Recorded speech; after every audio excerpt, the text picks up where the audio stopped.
tous, j'espère que vous allez bien. Je vais vite vous cacher ma grosse tête et inviter les amis qui participent ce soir au live. Donc ce soir on est avec Nicolas Beaujouan de 404 Comics, on est avec lui. Ça va être trop cool. Donc c'est presque prêt. Ah bah disons que Bonsoir tout incroyable. le monde. Hello, ça m'a mis des messages extrêmement étranges, mais c'est pas grave. Du coup je te laisse meubler pendant que je fais la technique.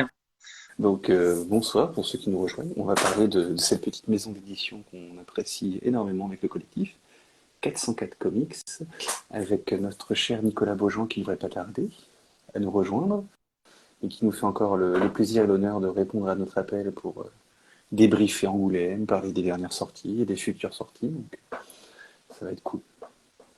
Qu'est-ce que tu meubles bien? T'as vu ça? C'est tout un véhicule. Alors, les invitations, Nicolas, mais la technique au top avec Nicolas à chaque fois, c'est Salut Nicolas. incroyable. Salut. Incroyable. Hello. Ah. Et le kit arrive. Hein. Oui, normalement. Bon, il est en vadrouille toute la journée. Hein. Il a arpenté. Salut Gisèle. Allez. Ouais, j'étais à un festival chez moi à Angers. Donc, Oui, voilà. qui un jour faudrait que je vienne le faire parce que hein. Salut Nicolas, salut Paul. Salut, bonsoir à tous. Est-ce que tu nous Bonsoir, entends bonsoir. bien, Nicolas, déjà, pour commencer? Je vous entends fort bien, tout est parfait. Ah, génial. On Super. s'entend bien, mais je sens qu'il y a du lag dans la vidéo. Ah bon? Ouais. Ah. Un petit peu. Mais c'est pas grave, tant qu'on a le son, c'est Oui, le principal. l'image. C'est de nouveau 4 hommes à barbe hein, ce soir pour parler comics. Eh, Une génération de barbus. Que les voulez-vous? trois mousquetaires du comics. C'était le week-end, en même temps on se laisse aller, on est détente. Bon, ça c'est le pelage naturel. Hein. Quel homme, incroyable. Donc merci Nicolas encore une fois de t'être rendu disponible pour parler de 404 Comics. On va faire un petit point, si tu le veux bien, sur les nouveautés qui ont un petit peu jalonné ce début d'année et puis peut-être parler un petit peu également de la suite, ce qui va arriver incessamment sous peu. Et puis voilà, et puis comme d'habitude, dans la bonne humeur, la bonne ambiance. Si tu as des coups de cœur, des coups de gueule, l'antenne est à toi, tu fais ce que tu veux. Non, les coups de gueule, non, ça n'a pas d'intérêt. Non. Ah bah voilà, super. Coup de cœur, pourquoi oui, peut-être, je sais pas. Eh ben on verra bien. Je suis un peu pris au dépourvu là quand même. Un petit débrief d'Angoulême. Ah, un aussi. débrief, ça date. J'ai l'impression que c'était une Ben éternité oui, déjà. Quoi. on n'a pas eu le temps de se voir avant aussi. Ouais, non mais c'est vrai, mais c'est vrai que Angoulême me paraît déjà Ah bah c'est loin. Oui. extrêmement distant dans ma mémoire. Comme si c'était l'année dernière, quoi, le truc. C'est presque ça. Presque.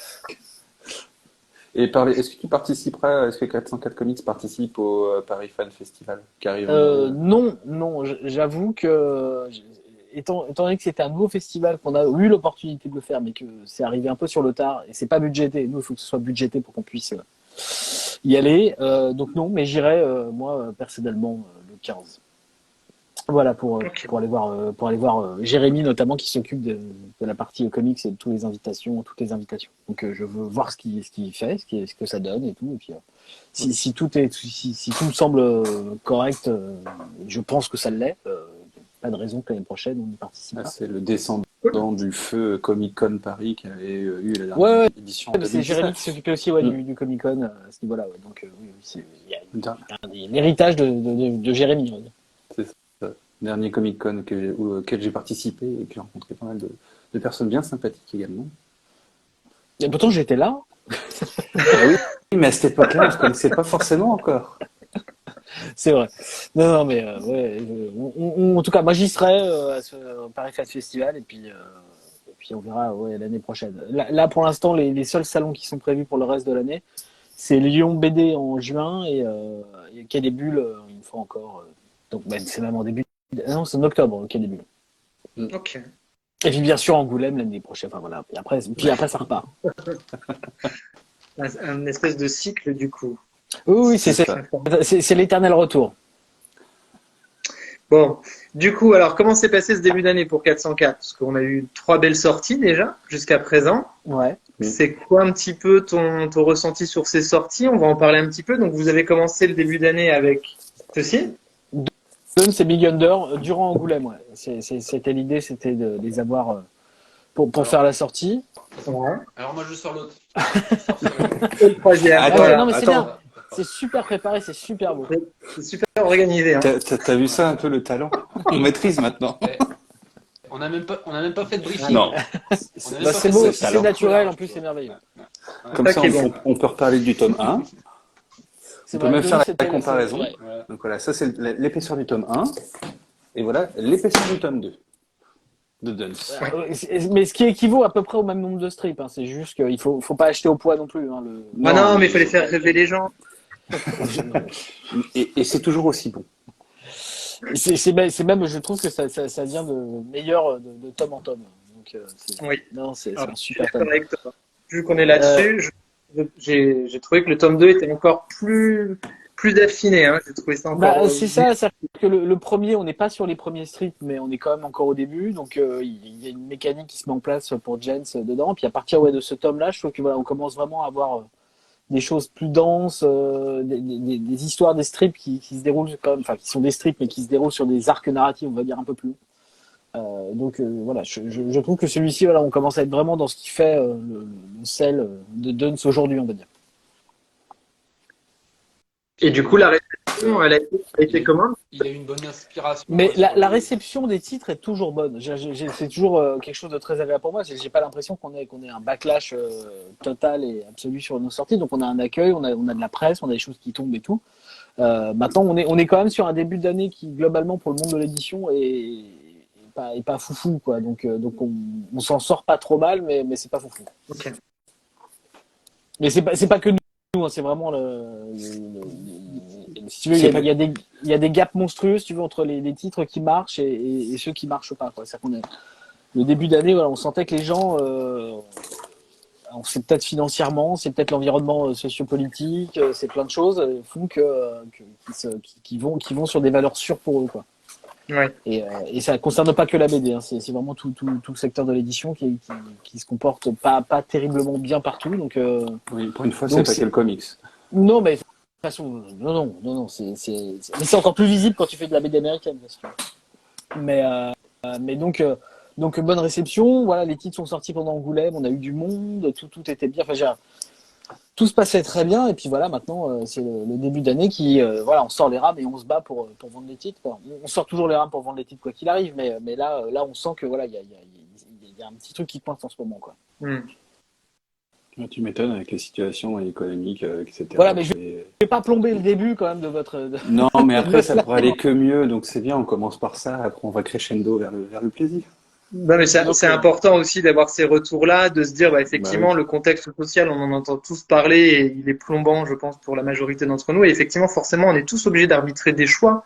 Et la culture, bah, ça fait partie de ces choix que nous, et encore nous, on est un peu des privilégiés, dans le sens où on a des budgets comics, on le sait, on a des budgets culture. Et on rogne un peu moins dedans que peut-être, je veux dire, un couple classique qui a des enfants et qui, à un moment donné, doit choisir entre manger des pâtes ou à quoi effectivement. Ce qu'on aime à dire dans les J'ai choisi. c'est que le livre c'est un secteur refuge, mais quand les crises en fait sont en continu, ce qui est quand même des vraies crises multiples, on va dire, c'est une espèce d'enchaînement un peu terrible. On sent bien que c'est toujours une valeur refuge, mais c'est vraiment des valeurs refuges, voilà, vraiment très rassurantes pour les gens. C'est-à-dire qu'il y a de moins en moins de désir d'aller vers autre chose, on va dire. C'est-à-dire qu'on a dès que quelque chose, un titre, que ce soit en littérature, en roman ou en beau livre, fonctionne un petit peu, bah en fait on sent bien que voilà, c'est celui-ci qui va happer en fait la totalité de l'attention des gens, et que voilà, tout ce qui est découverte et nouveauté plus petit ou en dehors du radar pour certains, c'est plus compliqué, quoi. Donc c'est pas dramatique, mais on sent bien que là on rentre dans le dur, on va dire. Ouais. Et du coup, par rapport à ça, est-ce que vous modifiez un petit peu vos plans de com? Est-ce qu'il y a quelque chose qui change un petit peu dans votre façon de faire, ou tu restes sur la ligne que tu as décidé depuis le début, petit, Oui. Non, bah, peu de titres, ça c'est une certitude. Quand tu es dans un environnement qui de toute façon est extrêmement concurrentiel et qui surproduit beaucoup trop, mais ça c'est le livre en général, mais alors notre secteur, qui est pas un secteur porteur, mais qui est quand même vraiment à fond dans la surproduction, bah écoute, tu te dis de toute façon tu vas rester tu vois à la même échelle, et puis bah, tu vas défendre les titres tant bien que mal, et puis tu vas essayer de rassurer, on va dire, le lecteur potentiel qui a du mal à y aller peut-être prime abord, et il faut qu'on s'installe, il faut qu'on soit là sur le long terme, et donc un jour on saura peut-être cette valeur refuge aussi, mais ça il faut installer les choses, il faut se battre en termes de promotion, de présence, de réponse comme ici ce soir. Et c'est ça qui compte, quoi. Et puis tu vas avoir aussi après, je dis pas, tu peux aussi avoir un enchaînement de titres qui correspondent pas au moment T, à ce que les gens veulent lire, quoi. Donc on s'en est aussi rendu compte l'année dernière, non, première année, je sais plus, c'était en 2022 ou 2021, je sais même plus, tu vois, le temps file trop vite, mais Automnal par exemple n'a pas été un titre qui a été sur ses premières semaines ou premiers mois un carton monumental. Par contre, c'est un titre qui s'est vraiment fait sur la longueur, et aujourd'hui on est autour de 2500-3000 copies, quoi, vendues ferme. Donc c'est des choses qui sont encore possibles sur le long cours avec certains titres. Donc il faut pas non plus se faire peur tout de suite. Je constate juste que le marché est extrêmement grippé en ce moment, mais d'une manière générale, et ben il faut, si tu veux, continuer à travailler peut-être un peu plus, effectivement, peut-être communiquer un peu plus, quoique on va pas non plus sursaturer les gens avec une communication permanente et constante. Donc et ben on va défendre les titres comme on l'a toujours fait sur le long cours depuis le début, et puis advienne que pourra, quoi. Et je pense qu'on a aussi des titres qui sont peut-être plus attendus sur la suite que ceux qui étaient en début d'année. Donc on verra, voilà. Mais je suis pas terriblement inquiet, hein. Je veux dire, la situation était déjà pas simple, et il faut continuer à se battre, c'est tout, quoi. Ouais, c'est intéressant. Merci de ton éclairage. Ouais. J'essaye de faire le représentant 404 Comics auprès de la librairie. Ah non, mais avec les libraires, vraiment, on a là c'est le truc dont je peux me féliciter, dont on peut se féliciter chez nous, c'est que vraiment on a réussi à avoir un accueil librairie, et on essaye de répondre quand il y a des problématiques et tout plus rapidement possible. J'essaie d'être disponible aussi même pour cette partie-là, et ça, je dois avouer que c'est une vraie fierté quand même pour moi, de savoir qu'on a quand même réussi à mettre en place cette relation assez rapidement avec bon nombre de libraires. Après, c'est normal que la bonne entente s'installe, entre guillemets, puisque outre la communication entre vous qui doit se faire en bonne et due forme, entre guillemets, vous proposez quand même de très bons titres, et à des prix, franchement, par rapport à la concurrence, qui sont totalement abordables pour le plus grand nombre, entre guillemets, pour tous ceux qui aiment ce style de bande dessinée, ce style d'histoire. Donc ça ne peut que fonctionner, mais après, c'est vrai qu'il faut avoir le public pour. Ouais, en termes de tarifs, je pense qu'aujourd'hui, quand même, je regarde pas tous les tarifs de la concurrence et des copains, parce que maintenant, c'est globalement tous des amis, quoi. Enfin, des amis. Des connaissances professionnelles, mais plutôt proches pour certains. Et j'ai l'impression que les prix sont quand même à peu près équivalents. Enfin, je sens pas de... Pour certains, oui. Pour d'autres, il y en a qui sont quand même bien au-dessus. D'accord. Ok. Donc, ça veut dire que je peux augmenter mes prix. Oui, tu pourrais. Non, parce mais que franchement, on vu la essaie, qualité, ouais, rien que celui-là, oui. pour ceux qui l'ont pas eu dans les mains, ils comprendront quand ils le toucheront, mais il est magnifique. Cette édition-là est sublime. Et franchement, 22 € pour une qualité d'édition comme ça, avec une histoire aussi bonne, aussi touchante et aussi bien faite, ça passe tout seul. Ça passe tout seul. Salamandre, c'est... J'espère, mais enfin, c'est pas un effort. Enfin, j'ai pas l'impression que le gap soit, enfin, de mon expérience en tout cas, soit aussi monstrueux que ça. C'est vrai qu'il y a la différence, c'est que des titres comme Salamandre, on peut se permettre de faire des choses parce que je me bats pour ça, parce que je réduis les coûts un maximum sur d'autres plans, et donc ça nous permet de le faire, quoi. Mais encore une fois, c'est moi parce que c'est ma façon de le faire, mais j'ai pas l'impression, enfin, un titre, tu vois, il fait de mémoire autour de 180 pages. Je pense pas que si, il y a des gens qui vont plus. Je m'en rends même pas compte, c'est terrible. Mais j'ai pas l'impression que 180 pages ce soit beaucoup plus cher, peut-être un petit peu plus, parce que moi je réduis les frais, vraiment, je réduis la voilure un maximum pour pouvoir me permettre de faire des fabrications plus classieuses, on va dire, quoique c'est un peu discutable, mais j'ai pas l'impression qu'on soit forcément fou. J'ai 180 pages, je sais pas, ça coûte entre 24 et 25 €, j'imagine, enfin entre 22, enfin, nous, et puis 25, quoi. Donc j'ai pas l'impression que l'écart soit si flagrant que ça, on va dire, quoi. Et surtout que toutes les maisons, je pense, se battent pour avoir des titres et les faire de la qualité qui leur convient. Et malheureusement, le coût de production aujourd'hui, il est quand même à peu près identique pour tout le monde.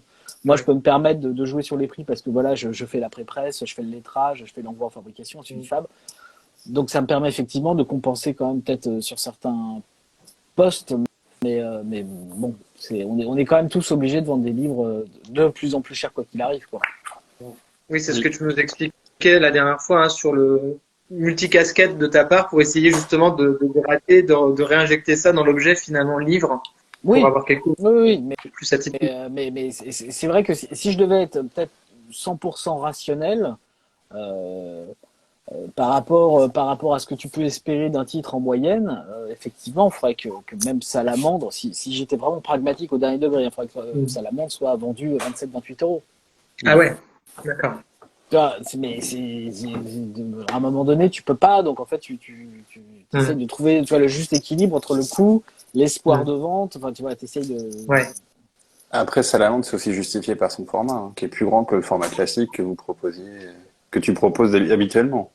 Eh ben, écoute, oui, mais parce qu'en fait, je pense que de toute façon, naturellement, depuis le début, en fait, on a des formats qui grandissent, on va dire. Et qui grossissent aussi. Hein. Mais j'espère. C'est parce que pour les lecteurs, c'est mieux.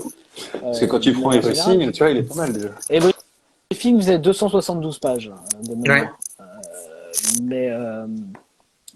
Mais je sais même plus, parce que là, je me suis perdu dans mes pensées, mais je sais plus, on parlait de quoi d'ailleurs.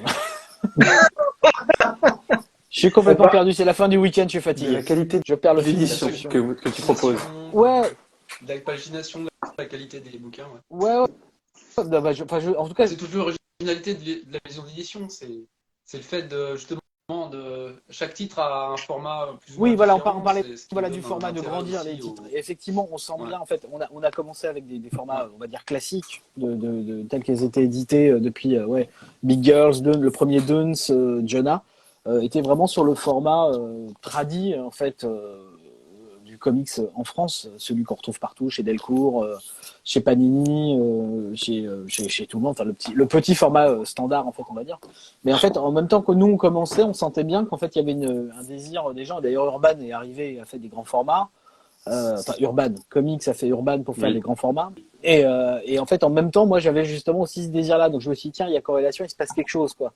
Donc, on a bien senti que les gens avaient envie d'avoir peut-être des formats plus grands, et ça nous permet effectivement aussi de sortir les titres souvent du rayon uniquement comic book, et que quand en fait quand c'est justifié, par exemple pour Salamandre ou pour Everything, le dessin d'Yann, il peut très bien plaire à un public qui n'est pas du tout un lecteur, tout à fait, des lecteurs de comics ou de BD américaine classique. Donc il faut aussi se le permettre. Bon, après, il y a aussi, il faut que ce soit justifié par la création d'origine. C'est-à-dire qu'il y a des titres, tu les regardes et tu te dis, ouais, non, ça a grandi, ça n'a pas de sens parce qu'il a été travaillé vraiment en petit format et donc ça fonctionnerait pas. Donc en fait, il faut vraiment qu'il y ait un travail artistique derrière qui le justifie pleinement, quoi, qui fonctionne.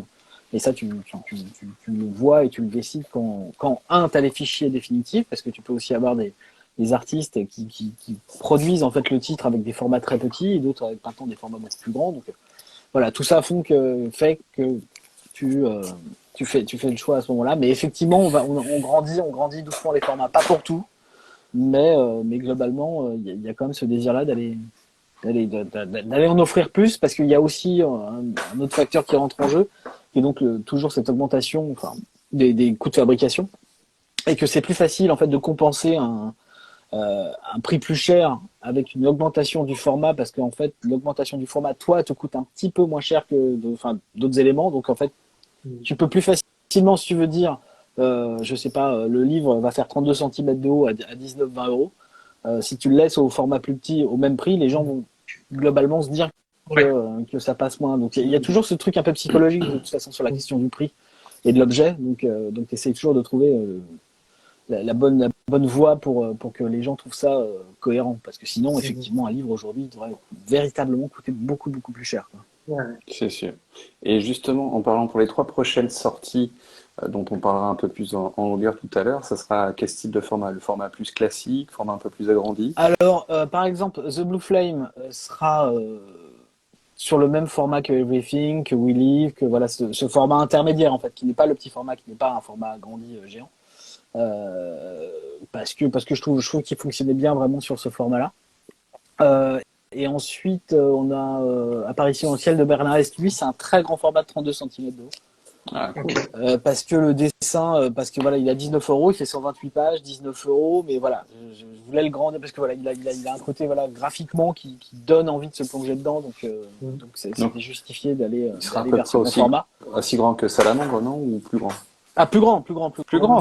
on est quasiment sur le format urbain justement en fait. D'accord. Sur ce format très agrandi, homothétique et tout, et avec un dos toilé. Enfin voilà, on a un bel objet encore une fois qui accompagne le titre, mais graphiquement, c'était totalement justifié d'aller vers ça. On a Jonah qui va pas changer de format, sinon ce serait bizarre. Oui. Ah oui, ça serait un peu bizarre. Dernier tome agrandi juste parce que c'est le dernier. Et ça risque de faire crier les puristes. Donc... non, puis ce serait le moment de dire en plus on va tout ressortir mais au grand format maintenant. Ce serait vraiment mais donc oui, il va rester à son format classique standard parce que je pense que ça fonctionne bien aussi sur Jonah. Et ensuite, on aura donc notre dernière création de l'année, donc le dernier jour de Howard Philip Lovecraft. Et là, il sera en format aussi très agrandi, sûrement autour de 32 cm aussi de haut, donc très très grand, très grand format. Parce qu'encore une fois, là, le graphisme de Yacoub donne envie de profiter pleinement en fait du travail, quoi. Donc c'est vraiment voilà, à chaque fois ça dépend des titres, mais voilà, je pense que ce grand format, moi, me fait plaisir aussi en tant que lecteur, donc je me dis pourquoi pas. Pour ceux qui ont des lunettes. Bah oui, voilà, c'est pour ça que je lis pas de manga, c'est l'unique raison. Ah, quoique les mangas, ça passe. Moi, le format classique de manga, le petit format, j'y arrive pas. Il faut que un petit format aujourd'hui comme ça, il me faut des jours et des jours pour le lire parce que je fatigue tout de suite. Ah ouais. Le format intermédiaire déjà ça fonctionne mieux, mais vraiment le petit format c'est. Format Full Metal Alchemist par exemple en belle édition. Là, ouais, bah c'est ça. Bah j'ai fait les Evangelion là comme ça. J'ai racheté ce genre de truc, mais c'est le format minimal pour moi, sinon c'est compliqué. Donc effectivement, je fais des formats agrandis parce que je suis aveugle. Et je t'en remercie, c'est bien aussi. Ça va aller de pire en pire. À la fin, les titres vont être. La Team Beagle. C'est un peu ça. C'est terrible. Alors, il y a une question dans le chat sur est-ce qu'une intégrale est-elle envisagée à terme pour Jonah ou pas? Elle est envisagée, mais ce sera pas, je dirais pas avant 1 an et demi. D'accord. Okay. Parce qu'il faut laisser le temps aussi au titre classique de faire sa vie. Oui. On en a envie. Il va sortir, je crois, aux États-Unis en fin d'année, je crois. D'accord. Genre en octobre. Et donc nous, si on y arrive, ce sera peut-être, si j'ai de l'espace, un slot disponible, ce sera peut-être l'année prochaine. Et sinon, ce sera l'année suivante, quoi. Mais peut-être en début d'année. Enfin, on verra. Là, c'est encore trop tôt. Mais on a depuis le début le désir de faire une intégrale quoi qu'il arrive. Ouais, c'est pas exclu du tout. Ah non, c'est même voulu, hein, vraiment.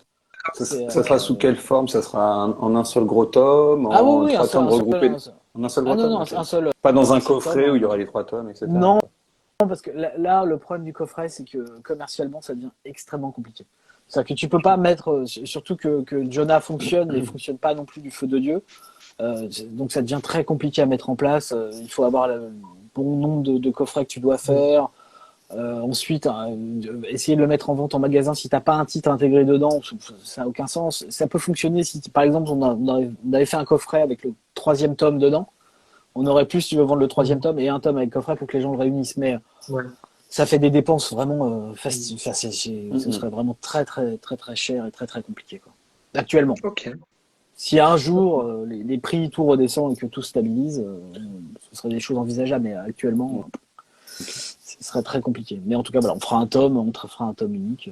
Et cette taille de cette intégrale, ça sera le même format ou vous essayerez de faire un peu plus grand, du style de. Peut-être que pour le coup, on profiterait, ah non, je le retirerais peut-être plus comme Everything ou We Live, si tu veux, en termes de format. Je pense qu'on fera peut-être une intégrale grand luxe, mais peut-être que par contre, pour continuer à faire vivre les tomes classiques, faire vivre, c'est une façon de parler, mais on mettrait peut-être pas les bonus, si tu veux, dans l'intégrale. Voilà, on ferait vraiment juste l'intégrale de la série Jonah.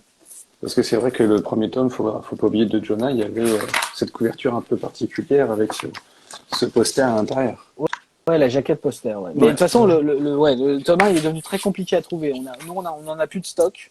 Ah, cool. Bah, c'est une bonne nouvelle. Hein. Chez nous et donc tout le reste est en magasin. Donc là, ça va dépendre vraiment de la fin de vie enfin la fin de vie. On n'a même pas sorti le tome 3, donc on n'est plus en début de vie du tome 3, mais Oui. comment vont vivre en fait les tomes 2 et 3 et pour voir si on arrive à refabriquer. Enfin voilà. C'est toujours un jeu un peu compliqué, quoi. Et sur cette série, il ne devait pas y avoir une adaptation à la télé, en série ou Ah en non, film? non, moi j'en rêve. J'en rêve pour le coup, ça ferait un super dessin animé. Ouais.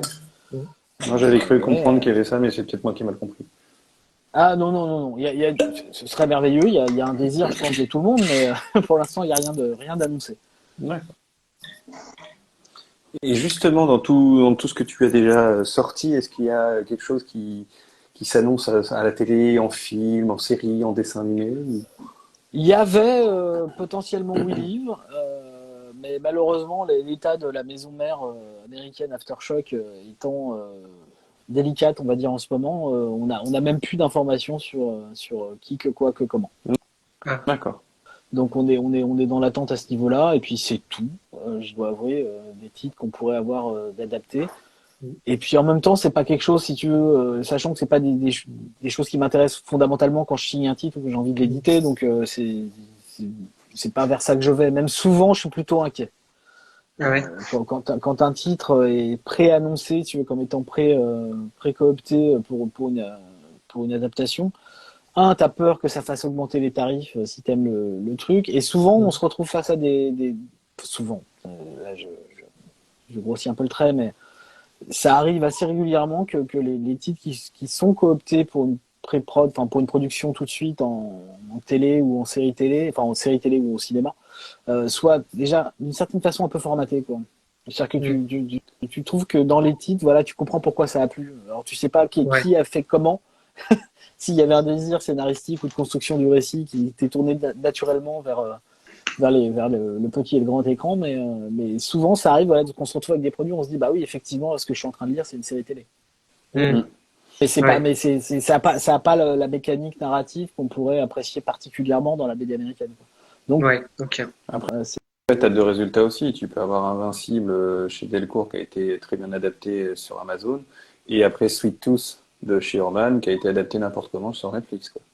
oui, non, mais après, moi, ce que je te dis juste, c'est que voilà, aujourd'hui, maintenant, tu as quand même beaucoup de titres, tu vois, chez les gros indés américains, surtout où les titres sont globalement, des fois, tu sens qu'ils sont presque écrits pour être adaptés, Ouais, quoi. ouais.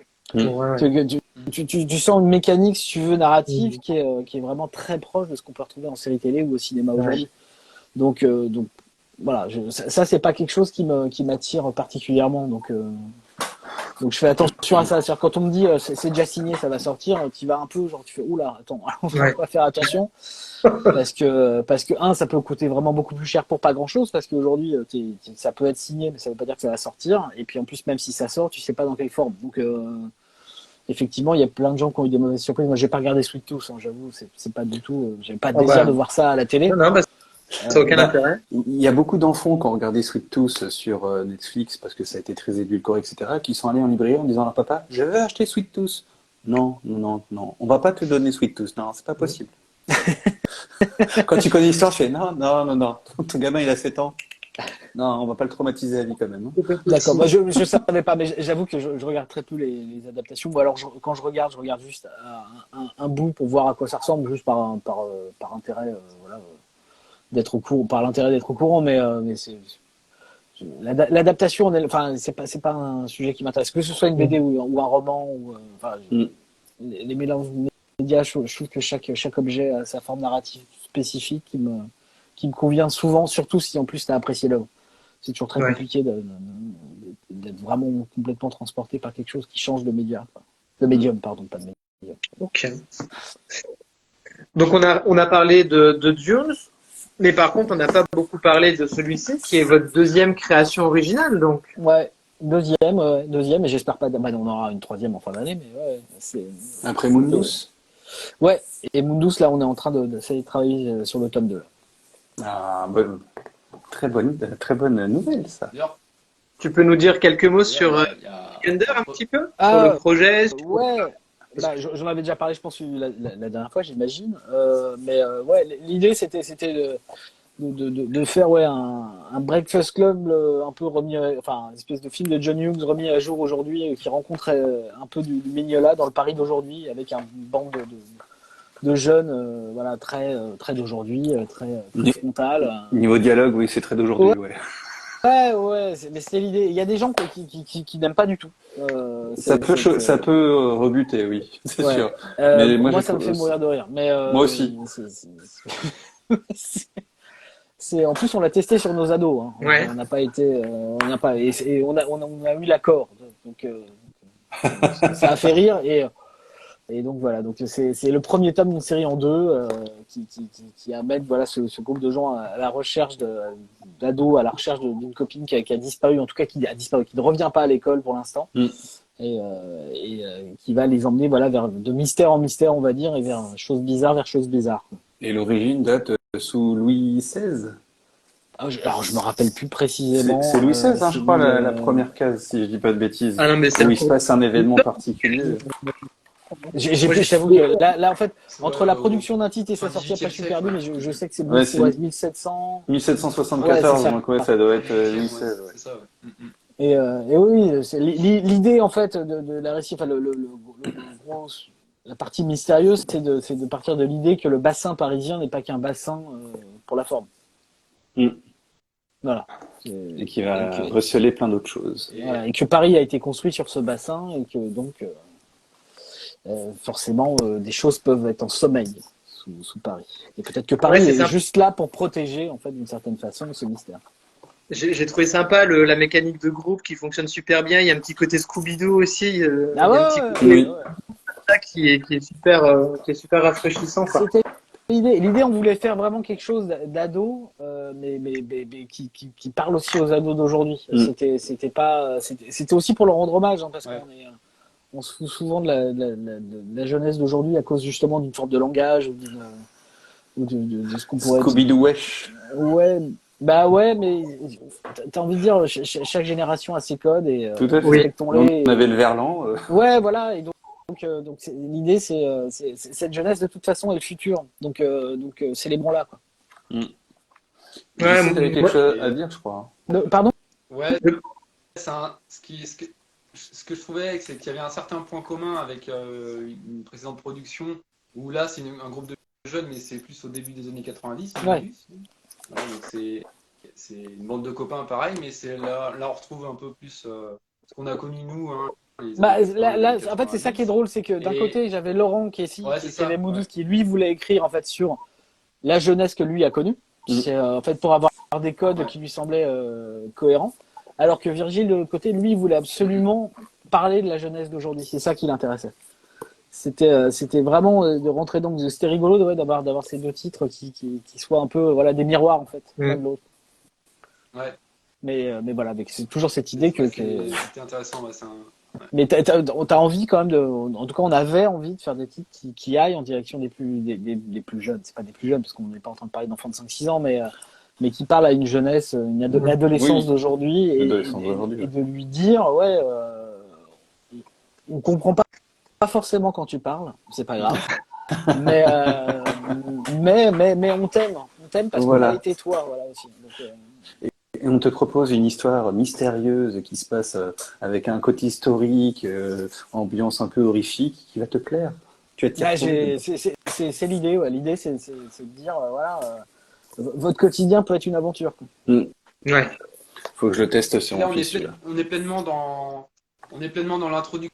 C'est-à-dire que là, on va dans l'introduction où on s'intéresse vraiment aux copains, là, la bande de copains. Et on a plein de questionnements sur ce qui s'ensuit, sur l'enquête. Et là, du coup, on a un cliffhanger qui nous donne à la fin, c'est clair. Donc, voilà. Donc, c'est un tome introductif, mais on s'intéresse beaucoup c'est un grand tome d'exposition quand même, qui met en place toutes les choses. Et en fait, à partir du tome 2, de toute façon, tout sera renversé. Et donc, le tome 2 est prévu quand, le tome 2, si tu peux en parler? À chaque fois, c'est le temps de production. Donc, ça peut être 12, 18, 24 mois. En fait, ça, c'est incompressible, en fait. D'accord. parce Prochainement. qu'on a besoin de temps pour faire les choses bien, malheureusement. Oui. Ou heureusement, Ouais. je sais pas, Oui. chacun Heureusement, il a sa heureusement. porte, mais on a besoin de temps à chaque fois pour faire ça bien. Et puis encore une fois, vu qu'on a très peu de titres par an, bah voilà, t'es obligé un peu de décaler des fois des choses pour avoir suffisamment d'espace pour tous les titres. Et puis tu peux pas faire une année qu'avec où t'as toutes tes productions qui reviennent, tu vois, t'es obligé de Mm. répartir les choses correctement, quoi. Mm. C'est à chaque fois, c'est un jeu d'équilibriste, hein, de toute façon, de préparer le programme. Moi, je sais pas comment les maisons qui ont plus de 7-8 titres par an font. Parce que moi, avec 7 titres, c'est une horreur. Je passe au moins 2 mois à faire le programme. Ah ouais. J'ai calé les choses pour que ça ait l'air cohérent, pour avoir suffisamment d'espace entre chaque titre, pour communiquer et tout. C'est un enfer pour moi, vraiment. Ouais. Oui, parce que là, dernièrement, c'est Blue Flame qui a été décalé d'un mois, non? Alors, Blue Flame a été décalé en fait d'un mois et demi, mais pour une raison simple, et je vais tout révéler ce soir. Ah, Ça- Attention, Confidence intime. hein, voilà. Confession intime. Confident. il nous faut la FP, il nous faut la presse, je vais tout déballer. Euh, en fait, quand j'ai fait le lettrage du livre, je me suis rendu compte qu'en fait, Sam Brossam, le personnage principal du livre, a un avocat, et en fait, à 2 pages d'écart, l'avocat changeait de couleur de cheveux. Et donc, j'ai rappelé la maison mère, la maison The Vault, et je leur ai dit, écoutez, sans offense aucun, c'est bizarre comme l'avocat il s'est fait une couleur, je sais pas, mais il manque un truc, il a fait Ça, merde. c'est chez le coiffeur. Et ils se sont rendus compte que c'était une connerie, et donc ils ont dû faire refaire les pages. Ah, Donc ouais, ça ok. nous a un peu corsé. Juste pour des, Donc voilà, juste pour des cheveux. Eh merde. juste pour des cheveux, voilà, tout à fait. Donc, Et personne s'en est et personne s'en Ah, était mais rendu compte. tout est dans le détail, tout est dans le détail. En fait. C'est bien Voilà. d'avoir. Donc ils m'ont Des fois, remercié, mais par contre ça a planté le truc, voilà. Ouais. Oui, mais c'est tout à son honneur, parce qu'il y en a d'autres, ça serait passé comme une lettre à la poste. Donc, Ouais, ça passerait là. donc voilà. Bon, on va avoir un décalage de budget, hein. C'est pour la couleur des cheveux de l'avocat, hein. Et en plus, au final, en fait, ils ont. Enfin, bref, bah, c'est pas grave, mais je pensais qu'ils corrigeraient une page, ils en ont corrigé 2. En fait, ils ont inversé le problème. Bon, c'est pas grave, mais ça fonctionne quand même. Maintenant que c'est cohérent, personne ne se posera de questions. Voilà, il n'y aura pas de critique là-dessus. Donc voilà. Donc il a été décalé pour cette raison tout à fait stupide. Mais qui est quand même importante parce que voilà, un avocat qui change de cheveux d'une page à l'autre, c'est quand même un peu bizarre. Ouais, c'est un peu particulier. C'est Ce sera dans les bonus le changement. Dans les bonus. Dans les bêtisiers. ça. Par contre, dans les bonus, j'ai remarqué parce que j'ai reçu j'ai monté ma version moi en fait avant la version américaine. C'est que j'ai juste reçu moi les single issues, enfin les fichiers des singles séparés du tome construit. Donc moi j'ai construit vraiment mon tome encore une fois graphiquement à ma façon à moi, comme je voulais le faire. Et moi j'avais mis vraiment, j'ai tous les bonus en fait, c'est vraiment toutes les différentes covers qu'il y a eu. Il y en a eu vraiment des magnifiques. Et je me suis rendu compte que par contre les Américains l'ont pas mis. Donc on aura encore vraiment une version totalement différente. Ah, version exclusive Par française. rapport, et puis on a, alors ça passera pas parce qu'en plus on est sur Instagram parce que c'est tout petit, mais regarde c'est le test cover, vous voyez. Ah, Des effets de fabrication encore de dingue, quoi.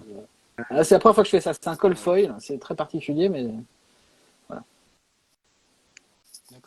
Ah, ça a l'air chouette, hein. On Franchement. a hâte. On a hâte. Ça va être un beau titre, On a hâte de la. hein. C'est ça. non mais ça c'est de toute façon Cantwell, je pense que c'est un des meilleurs auteurs. De toute façon, là les titres qui arrivent, il y a 2 de mes auteurs favoris actuellement. Alors les gens vont hurler j'espère qu'il n'y a pas trop de fans de Marvel dans le coin.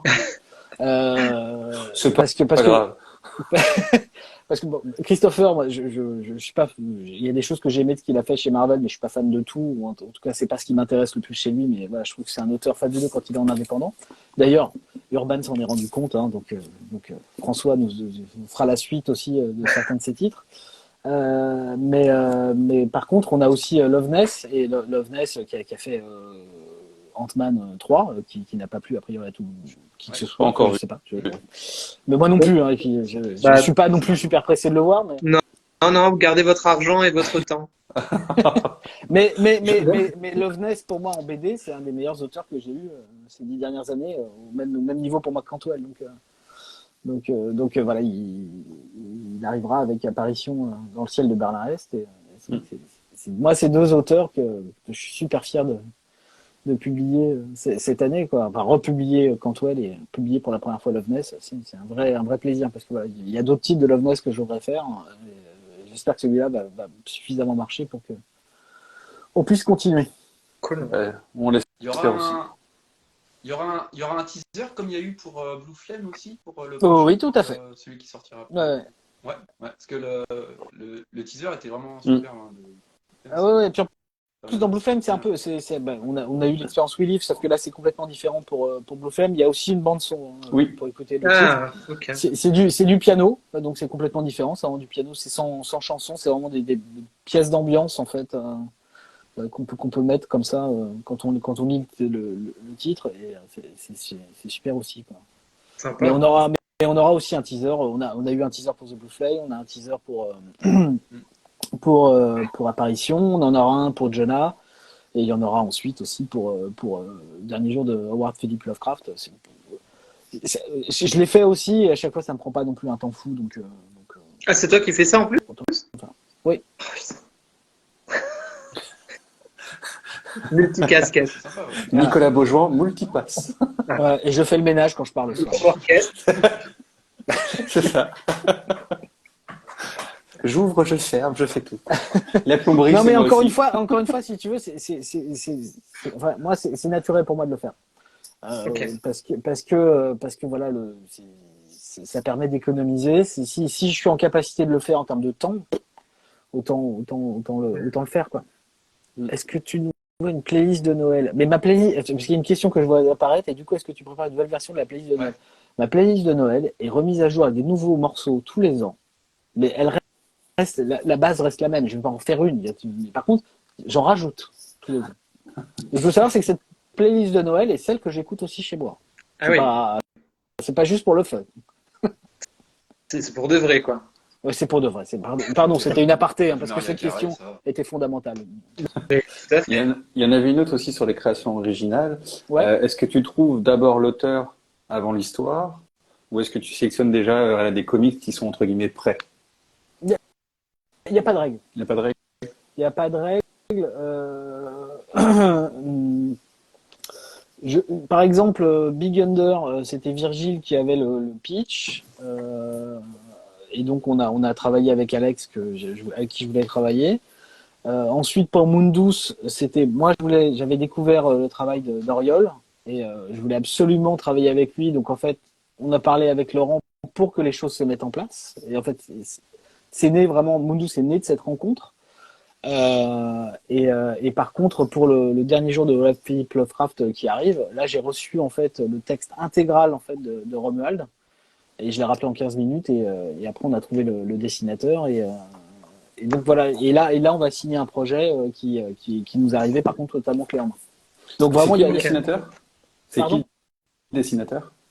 sur Howard Ouais. sur Lovecraft, c'est Jakub Rebelka, un dessinateur polonais qui a beaucoup travaillé pour Boom Studios. D'accord. Et qui a aussi été, il a été designer, je sais à quel plus je suis parti sur le jeu Witcher 2. D'accord. Ok. Ok. Voilà, c'est un illustrateur vraiment complètement dingue, hein. Je pourrais même pas lui donner une référence autre que c'est du Yacoub. Visuellement, voilà, c'est partie de ces artistes comme ça qui sont capables de développer un style qui est quasiment unique en fait. Propre à eux, quoi. Ouais. Bon, on a hâte d'avoir tout ça. Ouais. Il habite en Pologne, il travaille depuis chez lui comme ça et il est complètement. Enfin, c'est vraiment Mais c'est ça qui est univers. bien, c'est que ça permet aussi de montrer une diversité culturelle des artistes par le biais de 404, parce que tu vois, on a des auteurs qu'on peut connaître avec les États-Unis, et puis bon, on a des auteurs et des artistes voilà, bien de chez nous en France, des Européens, des Espagnols, maintenant qu'on nous parle d'un artiste polonais. Donc ça permet aussi de montrer une autre diversité de la BD et des comics. Ouais, et puis après, tu vois, ce serait très compliqué. Enfin, là, je sais qu'on a un projet, enfin, on a toujours un projet sur le feu avec Lisandro qui a dessiné Apparition au ciel de Barnes. Lisandro, il est en Amérique du Sud. Mais ça, c'est quelque chose parce que Lisandro, je lui ai envoyé un projet, et il m'a dit ouais celui-là j'ai vraiment envie de le faire. Donc là c'est autre chose, mais sinon c'est pas un désir. c'est toujours plus rassurant d'une certaine façon quand tu fais une production, quand tu sais que c'est pas trop loin et que même pour faire venir les artistes, c'est plus facile. C'est-à-dire que, par exemple, quand on va sortir le dernier jour de Lovecraft, faire venir Yacoub de Pologne, c'est plus facile que de faire venir un artiste qui vient d'Amérique du Sud en termes de coûts, de, tu vois, de Tu m'étonnes. préparation, de machin. Donc c'est vrai qu'il y a un côté aussi rassurant à ce niveau-là, même si, quoi qu'il arrive, Yacoub aurait, je sais pas, il serait au Japon, j'aurais pas eu envie de travailler avec lui et de faire venir aussi. Donc c'est pas un problème, mais c'est vrai que c'est quand même plus rassurant d'être pas très très loin, quoi. Oui. Et puis en plus faut en profiter. Faudrait pas entendre ce mot-là dans le sens commercial, mais faut profiter de ce vivier aussi qui est là. Les Américains s'en privent pas du tout, hein. Donc il faut que nous aussi on soit en capacité de proposer des projets qui soient pas non plus 100% anglo-saxons, quoi, ou dans leur forme, ou qu'on soit capable de proposer comme des récits qui ressemblent à ce qu'on aime ici et ce qu'on est capable de produire avec des vraies différences. Donc je pense que c'est important. Ces autocréations, est-ce que c'est dans ton optique éventuellement de justement de les emmener à l'étranger, pourquoi pas outre-Atlantique? Toujours. Mais en fait, tu as toujours besoin aussi d'un premier titre qui va te permettre d'ouvrir complètement les portes. C'est-à-dire qu'on a discuté avec tout le monde, avec plein de maisons américaines et anglaises. Et il faut que ça tombe au bon moment. Donc par exemple Mundus, il y a beaucoup de désir par exemple des Américains d'y aller. Ils attendent qu'on ait fini le tome 2, par exemple. Donc on verra si à ce moment-là le désir est toujours là ou pas, mais en fait je pense que ça les rassure de se dire ok, ils sont capables de produire quand même suffisamment, et puis nous on peut sortir les choses, quoi. Parce que généralement quand tu lances un titre aux États-Unis, tu as besoin de au moins trois single issues déjà prêts en fait pour lancer le truc, pour que le truc tourne. Mais là, vu que c'est l'étranger, qu'ils achètent très peu en ce moment. En fait, les Américains en ce moment achètent quand même globalement très peu de titres français ou européens, et notamment des séries. C'est-à-dire qu'ils peuvent acheter des one-shots très particuliers dans certaines maisons, mais ils vont très peu sur les séries. Il y a guère que Ablaze qui achète des titres en ce moment italiens et espagnols, un peu de français aussi, mais très très peu. Et donc, tu as besoin d'avoir plus de produits, de leur montrer que tu es capable de produire suffisamment, d'avoir suffisamment de chapitres pour qu'eux puissent y aller. Et puis, on a aussi l'éditeur aux petits oignons. Mon Dieu. Là, pour le coup, c'est une vieille blague d'Angoulême. Alexandra est rentrée, elle fait le bon rôle. Et quand ils les achètent, ils les traitent mal. Bah, ça, c'est un problème éditorial après, parce que là, j'ai vu un truc comme pour flinguer. Enfin bref, il y a plein de raisons. C'est très très complexe quand on travaille avec des Américains. Voilà, c'est pas facile. Bref, mais pour revenir au truc, donc voilà, Mundus, il y a de l'intérêt il n'y a pas de raison, par exemple, qu'on n'arrive pas à sortir le dernier jour de Lovecraft aux États-Unis.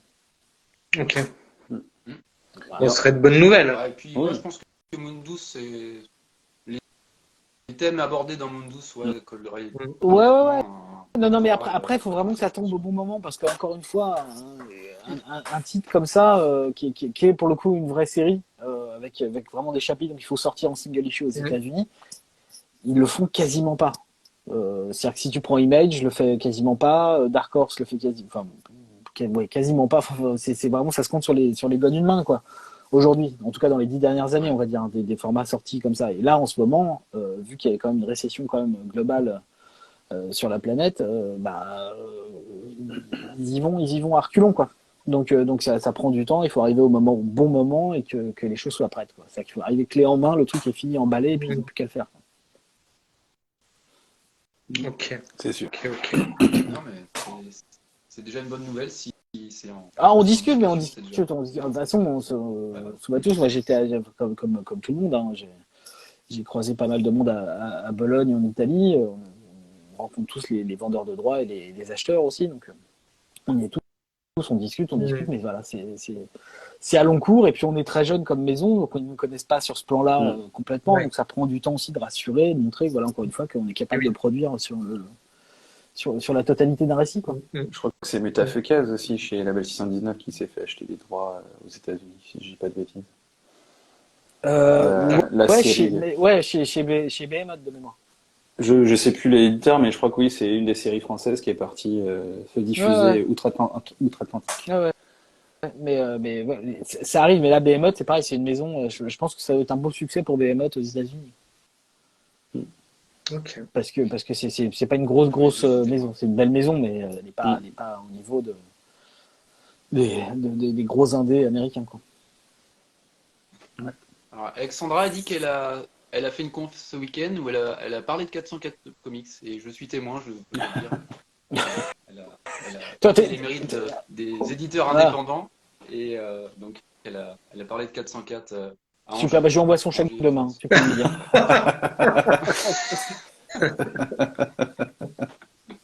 Ah, parce que c'est comme ça que ça se passe. Il faut dire la Ah bah, vérité. Hein.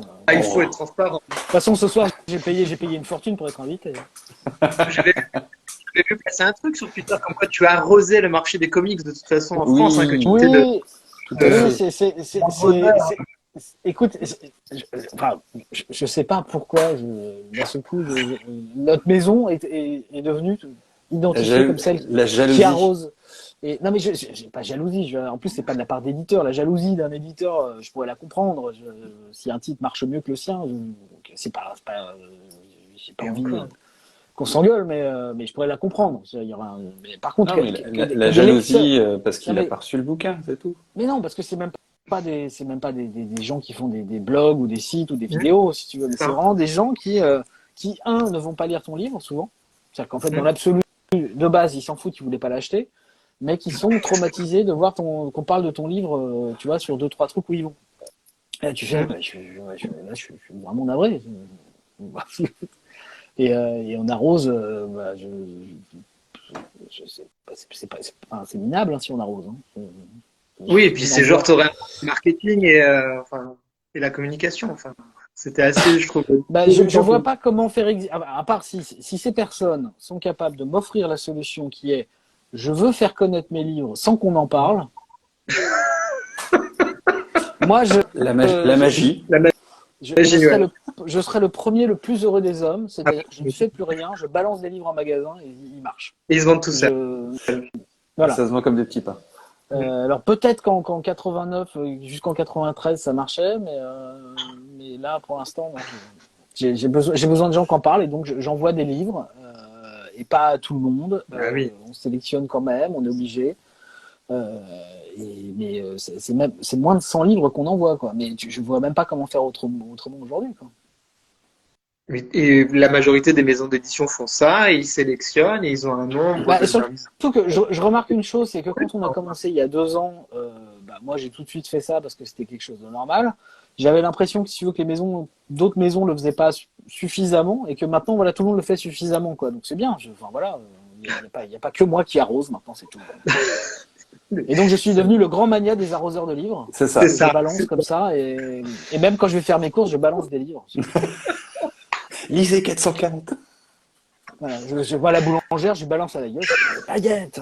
Et tu te déguises comme dans les Monty Python en moine. Non, avec mais j'ai ma pancarte, hein, de toute façon, je suis un homme sandwich, hein, où que j'aille. Non, mais j'adore. c'est blague à part, Ouais. c'était le truc rigolo. Mais de voir, si tu veux, sous une vidéo sur le Berserker de Keanu Reeves, si tu veux, de voir, ils ont arrosé, avant il y avait 404 qui faisaient ça, tu fais, C'était vraiment drôle. Moi, je l'ai pas eu, le Berserker. Je l'attends toujours. Je ne peux rien faire. Je ne peux pas arroser du Berserker. Quand même. Hello. J'en ai même pas à moi. Je ne peux rien faire. Et du coup, on n'a pas parlé donc de ce troisième titre de ce début d'année. Il me tient à cœur parce que franchement, c'est un énorme coup de cœur. Ce titre est absolument génial.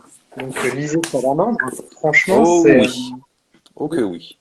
Je trouve que ce titre arrive à un moment de vie intéressant dans la maison d'édition. Je l'avais dit dans ma vidéo, je trouve qu'on sent ton fil rouge éditorial en fait. Je trouve avec Salamandre qui vient conclure une espèce de boucle comme ça sur les récits que tu as envie de publier, sur les histoires qui touchent l'humanité profondément. Et je trouve que ce récit-là vient un peu clore un espèce de cycle comme ça. Je l'ai trouvé vachement intéressant. Vraiment, Salamandre, c'est un très très gros coup de cœur. Yes. Tu peux nous en parler un Très très belle histoire. Bah, sans parler je vais juste revenir sur ce que tu viens de dire, c'est adorable, hein, merci beaucoup. Mais je crois que si tu veux que le fil conducteur, il y a des thématiques qui reviennent, d'ailleurs même ma responsable Alexandra me l'a dit l'autre jour, parce que on relisait des livres et j'ai présenté les livres que je voulais faire l'année prochaine ou plus tard. Et elle me disait ah bah c'est bon, il y a des gens qui vont pas bien, qui sont pas bien dans leur tête, qui vont s'en sortir, voilà. Effectivement, mais je crois que ce que j'aime plus, c'est l'idée de toute façon dans les formats narratifs qu'on peut éditer, que ce soit quand même un peu surprenant. C'est-à-dire qu'on ait des thématiques. Effectivement, je suis un être humain, donc il y a des choses qui me parlent plus que d'autres. Mais je crois que c'est surtout la forme. Je veux pas que la forme soit redondante, quoi. Alors pour revenir, Salamandre, c'est un truc très particulier. C'est un récit de vie transformé de la part de Jan Kelbard sur son enfance, où lui naviguait entre la Pologne et l'Angleterre.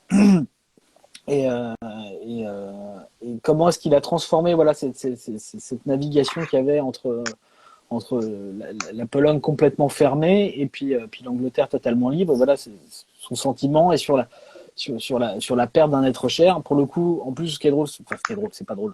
Dans la vie de Kelbard, son père n'est pas mort, mais en fait, c'était un divorce. Mais voilà, il a transformé tout ça parce qu'en fait, c'était le sentiment qui était plus important que la réalité. Et donc, c'est un récit de vie, c'est un récit d'époque, voilà, avec la trame narrative derrière de qu'est-ce que c'est que l'art pour lui, en fait, pour cet enfant qui est lui, en fait, d'une certaine façon. Et qu'est-ce que c'est-à-dire que l'art et la révolution nécessaire de cet enfant qui doit surmonter son chagrin par la perte de son père, et comment l'art va l'aider, et comment l'art est fondamental aussi pour suivre une révolution politique et sociétale. Et donc, c'est tous ces thèmes qui viennent s'imbriquer dans quelque chose d'assez fantasmé. Et c'est drôle parce qu'en fait, j'y réfléchissais il y a pas longtemps.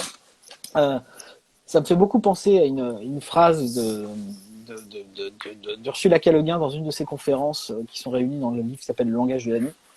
Et où elle dit à un moment donné, un enfant sait très bien que les dragons n'existent pas, mais ils savent qu'ils sont vrais. Enfin, ils savent, les enfants, que les dragons sont vrais.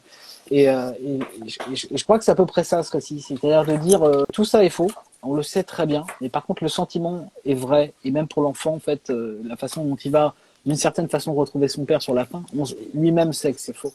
Mais par contre, c'est vrai. Voilà, c'est cette espèce de paradoxe, en fait, entre les deux. Et c'est un récit, c'est un récit très beau, très touchant, mais qui est du pur Jan Kelbard. C'est son deuxième en créateur, auteur et dessinateur. Le premier c'était Céleste, il n'est pas sorti. J'espère pouvoir l'éditer très rapidement. Et c'est moi Yann, je suis fan de son travail depuis des années, et donc c'était un honneur de pouvoir éditer ce titre-là, qui est un titre très très très personnel pour lui, qui était un vrai challenge pour lui aussi, de se mettre un peu pas à nu par rapport à le fait de présenter aux gens, mais de se mettre à poil face à lui-même, en fait, quand il l'a fait. Voilà, c'était quelque chose de très très très fort pour lui, quoi. Et donc c'est un super titre. 22 €, voilà. Et dans une édition de toute beauté. Ouais, non, et puis, la couverture, poétique, donc c'est un gel texte tissé en couverture. C'est quelque chose que j'ai tout de suite eu envie quand j'ai lu le livre. Je pensais en fait à ces vieux livres justement qui viennent un peu des pays de l'Est et qui sont texturés comme ça par ces vieux papiers qui sont un peu surannés aujourd'hui. Et donc il est texturé comme du tissu et mais je le voyais comme ça. Et ensuite, j'étais content de pouvoir l'agrandir et que ça fonctionne. Parce que encore une fois, j'ai fait des tests. C'était pas forcément sûr que ça fonctionne. Et j'étais super heureux de voir qu'il n'y avait aucun problème et que c'était vraiment parfait. Cédric Callas, aka le commis des comics, a fait la traduction. À la traduction. Parce que je sais pas, pareil, c'était pas. J'ai pensé à lui assez immédiatement, en fait, pour ce titre-là. Donc, et il l'a fait avec grâce et avec engagement. Donc c'est super bouquin. De toute façon, je suis fier de tous les livres qu'on édite, mais c'est vrai que à chaque fois les livres de Yann résonnent aussi particulièrement avec moi, et celui-ci encore plus, mais parce que Yann est aussi un dessinateur pour moi absolument exceptionnel. Un des grands dessinateurs anglais actuels d'ailleurs. Il a toujours ça. Il avait été aussi dessinateur de Everything, et il a aussi une des séries les plus récentes de 2000 ID, Brink, qui est aussi fabuleuse, dont les 2 premiers tomes ou 3 premiers tomes avaient été édités par Achilleos. Il ne faut pas hésiter aussi à aller lire ça, c'est vraiment merveilleux. Alors, il y a Thomas de Comics Culture Project, Thomas, c'est Thomas, qui met 404, c'est la haute couture du comics. Alors, c'est très gentil, mais si je dois me faire une référence, ce serait plutôt le Bauhaus dans l'idée de faire de l'accessible pour tout le monde, plus que de faire de la haute couture. C'est très gentil, je le prends très bien, mais pour moi, c'est pas de la haute couture. Hein. J'espère que c'est plutôt la qualité qui devrait être celle qu'on offre tout le temps, en fait. Ouais. Parce que non. si c'était de la haute couture, le bouquin sera 35 balles. Voire 40. Ah oui. Non, reste alors. Reste à 22, on est bien à 22. C'est mieux. Ouais, mais effectivement, ça, c'est vraiment un très, très bon bouquin. Moi, personnellement, c'est un des titres que j'ai préférés chez toi. Je les aime tous, mais effectivement, celui-ci, la sensibilité de chaque lecteur, hein, parce que tu te projettes forcément dans les histoires qu'on te raconte. Effectivement, celui-ci m'a fait. Enfin voilà, c'est comme si j'avais lu un excellent roman qui te prend au trip et qui parle de plein de choses. Et je trouve qu'encore une fois, là, le travail d'édition prend tout son sens. J'ai pas pu lâcher l'objet. L'objet m'a attiré, tu vois, un peu comme un aimant toute la soirée, comme ça, j'ai pas pu me détacher du bouquin, justement, cette imagination, ce toilage comme ça. Et effectivement, vraiment, j'espère qu'on entendra encore plus parler dans les mois qui viennent parce que ça mérite vraiment. Je pense que pour le coup, c'est vraiment un titre qui est plutôt un long seller. C'est pas un titre qui va faire le haut des charts, tu vois, du truc. Mais par contre, c'est un titre qui va continuer à vivre vraiment très longtemps parce qu'il est pas ancré aussi, il a pas de temporalité. C'est-à-dire que les gens peuvent le découvrir à n'importe quel moment. T'as des titres, des fois, qui sont des titres vraiment temporels. C'est-à-dire qu'en fait, ils arrivent à un moment donné parce que c'est l'époque voulait que ce titre-là apparaisse, quoi. Et ensuite, ils disparaissent un petit peu plus, quoi, parce qu'ils ont des codes qui sont vraiment, tu vois, très marqués, quoi. Et celui-ci, c'est vraiment un titre qui continuera à exister et à vivre et à trouver son public lentement, mais sûrement. Tu vois, c'est un des titres que j'ai prêté à la libraire que je fréquente, entre guillemets, souvent. Et tu fréquentes des libraires, c'est bien. Bravo. J'essaye.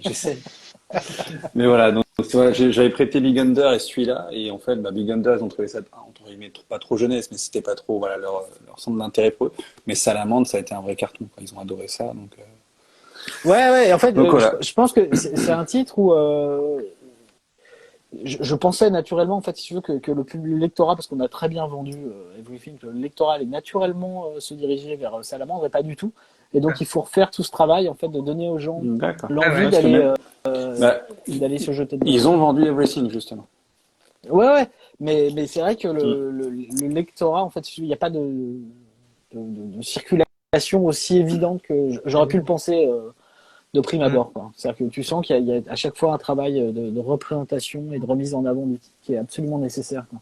Donc c'est pour ça que je te dis que ça va être un titre qui va vendre il va faire sa vie sur le long terme parce que les gens vont y arriver doucement, de la même façon qu'on continue à très bien vendre Everything, ce qui continue à être une agréable surprise pour moi à chaque fois, toutes les semaines. Et donc, je pense que voilà, c'est aussi les libraires qui doivent s'en emparer, le présenter à leurs lecteurs, à ceux qui viennent chez eux. Et voilà, ça se fera sur le long cours, mais encore une fois, c'est pas un titre qui va exploser d'un coup. Voilà, il faut rejoindre la secte du tout. Mais c'est chouette ce que tu dis sur Everything parce que tu nous avais expliqué que tu avais beaucoup d'attentes quand même aussi sur Everything à l'époque avant sa sortie. J'avais beaucoup d'attentes à titre personnel parce que c'est un titre qui me parlait à moi énormément. Donc moi j'ai un titre vraiment, c'est un de mes titres favoris de ces 10 dernières années, quoi. Et dans mon top 10, hein. Sans problème, voire même mon top 5. Ah ouais. C'était un titre vraiment vraiment important pour moi et c'était un titre qui est quand même assez compliqué d'approche, qui est long, qui est âpre par certains côtés. En plus, le dessin de Yann convient pas à tout le monde parce que voilà, cette espèce de ligne claire, elle est pas évidente pour plein de lecteurs de BD américaines qui sont beaucoup plus traditionnels, on va dire, dans leur goût. Et donc j'étais pas sûr, si tu veux, qu'on ait une réponse positive de la part des lecteurs. Et pour le coup, voilà, c'est notre meilleure vente en fait. Donc chouette. Donc voilà, ça fait partie des des merveilleuses surprises de ce métier. C'est-à-dire qu'un titre que tu aimes et que tu produis en te disant je vais sûrement aller au casse-pipe mais il faut absolument que je le fasse et c'est celui qui fonctionne le mieux, c'est un vrai plaisir. Ouais. Comme quoi, des fois il faut prendre des risques. Est-ce que tu penses qu'à côté de la qualité de l'histoire et des dessins, est-ce que c'est ce bandeau qui aurait pu faire justement faire tilt aux gens? Parce que le roman graphique, c'est quand même un genre qui est ultra tendance en ce moment, qui est beaucoup utilisé par d'autres grandes maisons d'édition. Mais je ne peux plus faire de bandeau, malheureusement. Ah bon? Non. Comment ça se fait? Techniquement, ça coûte une fortune de faire un bandeau posé à la main. Ouais, d'accord. C'est vraiment très, très, très, très cher. Mais en plus, bref, les raisons mécaniques du groupe font qu'on ne peut plus en faire actuellement. Ah, ok. Il faut vraiment être un gros vendeur pour avoir le droit à son bandeau en soi. Yomuso, quoi. Moi, je ne cite pas de nom, je ne connais pas ça. Du coup, voilà, on est revenu un petit peu sur les titres de ce début d'année. Du coup, on a 3 titres qui arrivent. Donc là, les priorités, c'est Jonah, c'est ça, le tome 3? On a 4 titres qui arrivent. Ok. Tu peux remettre dans le calendrier? Comme ça, le prochain, c'est The Blue Flame. Donc ouais, en mai. Alors là c'est Cantwell, donc l'auteur de Everything. Et, excellent. Une aventure. Tu l'as lu, ça y est? Oui, j'ai lu les 3 qu'on nous a gentiment envoyés en PDF. Okay. Et oui, il est excellent. Après, c'est un peu comme Everything. Et ça parlera à un certain public de lecteurs de comics et pas forcément à tous. Mais il est très très bon. Il est très très bon. Et visuellement, c'est une. Ça a l'air trop bien.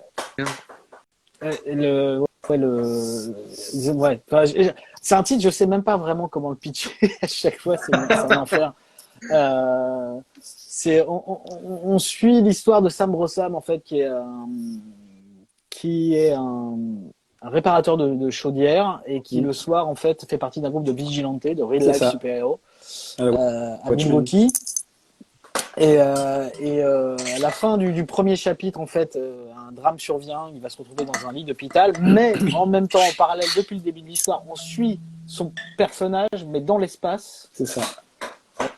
Qui est attrapé par des extraterrestres. On lui demande de devenir l'avocat de l'humanité dans ce procès.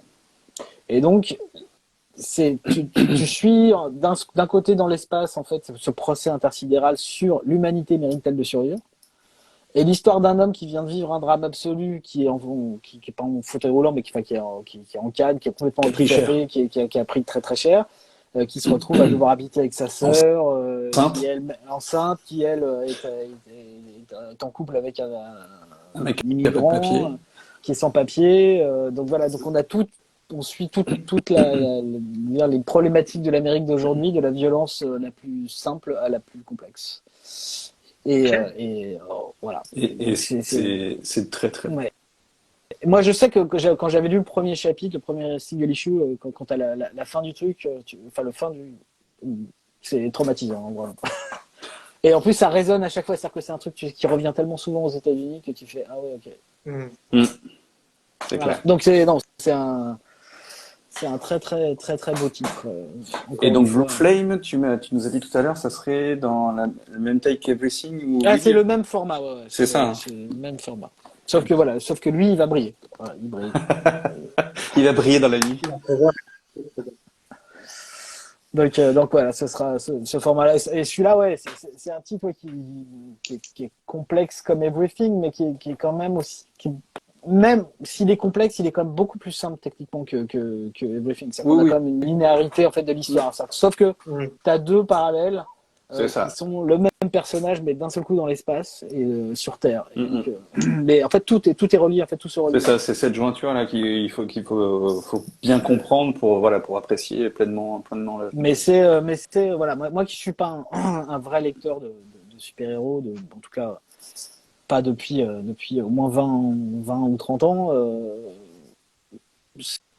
C'est un truc, voilà, là je me dis oui, effectivement, on peut encore des fois faire des choses intéressantes avec cette figure, avec ces figures-là, et encore avoir quelque chose à dire avec, quoi. On peut leur faire dire des choses encore, mais faut Ouais, faut y aller, quoi. Et puis c'est pas que ça non plus. C'est-à-dire que le super-héros est présent, mais Non, c'est pas que ça. pas que ça. Il y a aussi beaucoup du réel de l'Amérique C'est d'aujourd'hui. ça. Ok. Côté psychologique. Cool. Hein, Alléchant. enfin, Très, très Ah ouais, alléchant. c'est un gros morceau. C'est un gros, mais pareil, il fera 272 pages. Il est un peu plus cher. Attends, j'ai le prix là. Ouais, 26,50. C'est un peu plus cher. Voilà, encore une fois, les prix augmentent parce que, bah voilà, de toute façon, c'est pareil pour tout le monde. donc ça fait un bébé de 272 pages pour 26,50 € avec un effet, encore une fois, un peu Un effet différent. de fabrication de dingue.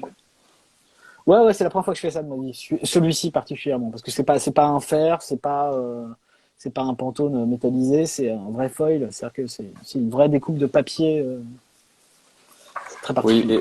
et on aura Ouais. ta petite explication du début de tome qui me fera à chaque fois Il y a- éclater de il rire. y a- Parce que j'adore. J'adore les petites explications qu'on a là, elles sont excellentes. Et là, Ouais, sur les trois, c'est excellent. Et il y en a, si je dis pas de bêtises, sur les trois qui arrivent là, donc Jonathan 3, Blue Flame et Apparition, je crois qu'il y en a, oui, mais le dernier, je l'ai pas vu. Ouais. Il y en a deux qui sont traduits par Laurent Kessy, si je dis pas de bêtises. Oui. Bravo. Oui, mais moi j'avais pas fait attention. Bah oui, t'as Blue Flame et Apparition. C'est ça. Et qui sont relus à chaque fois par Marie-Paul Noël. Marie-Paul relit tous nos livres à Mhm. chaque fois. Ça, Donc que son du boulot. bon dans l'équipe technique, quoi. Bah oui, oui. En même temps, je vais pas engager des gens qui sont pas compétents. Non, mais Sinon, c'est moi qui suis pas compétent. ce que je veux dire, c'est que c'est une valeur sûre au niveau de tout ça. Donc, déjà, il y a ça Oui. qui fera mouche. Et puis, en fait, pour The Blue Flame, j'ai pris Laurent parce qu'il avait traduit Everything, et moi, j'avais envie que un auteur, il ait une voix, et que son traducteur donc soit le même, ce qui me paraît logique en fait pour avoir. S'il y a des redondances ou des schémas, des patterns qui reviennent, c'est quand même mieux d'avoir le même traducteur. Et puis après apparition, vu pour moi c'était très dickien dans l'ambiance, un spécialiste de Philippe Cadic, Laurent. Voilà. Ouais. Donc c'était aussi simple que ça. Mais le fait Ouais. qu'ils sortent en même temps, c'est vrai que j'avais pas fait attention en fait qu'ils étaient à la suite. Donc, c'est mai aussi pour Apparition Non, juin. Juin. Apparition. C'est mai. En mai, en fait, on a The Blue Flame et Jonah 3, la fin D'accord. de Jonah. La fin définitive. La fin du tome 3. Le tome 3 qui est sympathique aussi, ouais, qui se lit vite, qui se lit bien, parce que c'est très, très dynamique. Tout relire, en fait. C'est oui. le truc. Après, il faut tout relire. Mais c'est du très bon aussi, hein, visuellement toujours aussi beau. Ah bah, là, c'est quand même la masterclass à chaque fois, quoi. Il t'explique comment est-ce qu'on fait une BD, en fait. Là, le tome 3, c'est pareil, c'est comme totalement épique, quoi. Ouais, Jonas, Pour ceux qui aiment la bagarre, le 3, il y a une belle bagarre. Oui, tout à fait. Faut vraiment pas l'énerver, elle. Jonas, c'est complètement dingue. Elle met des patates de foire, hein, tout va. Donc ouais, là Jonas, c'est fini. Voilà, c'est le tome 3. Et justement, c'est emballé.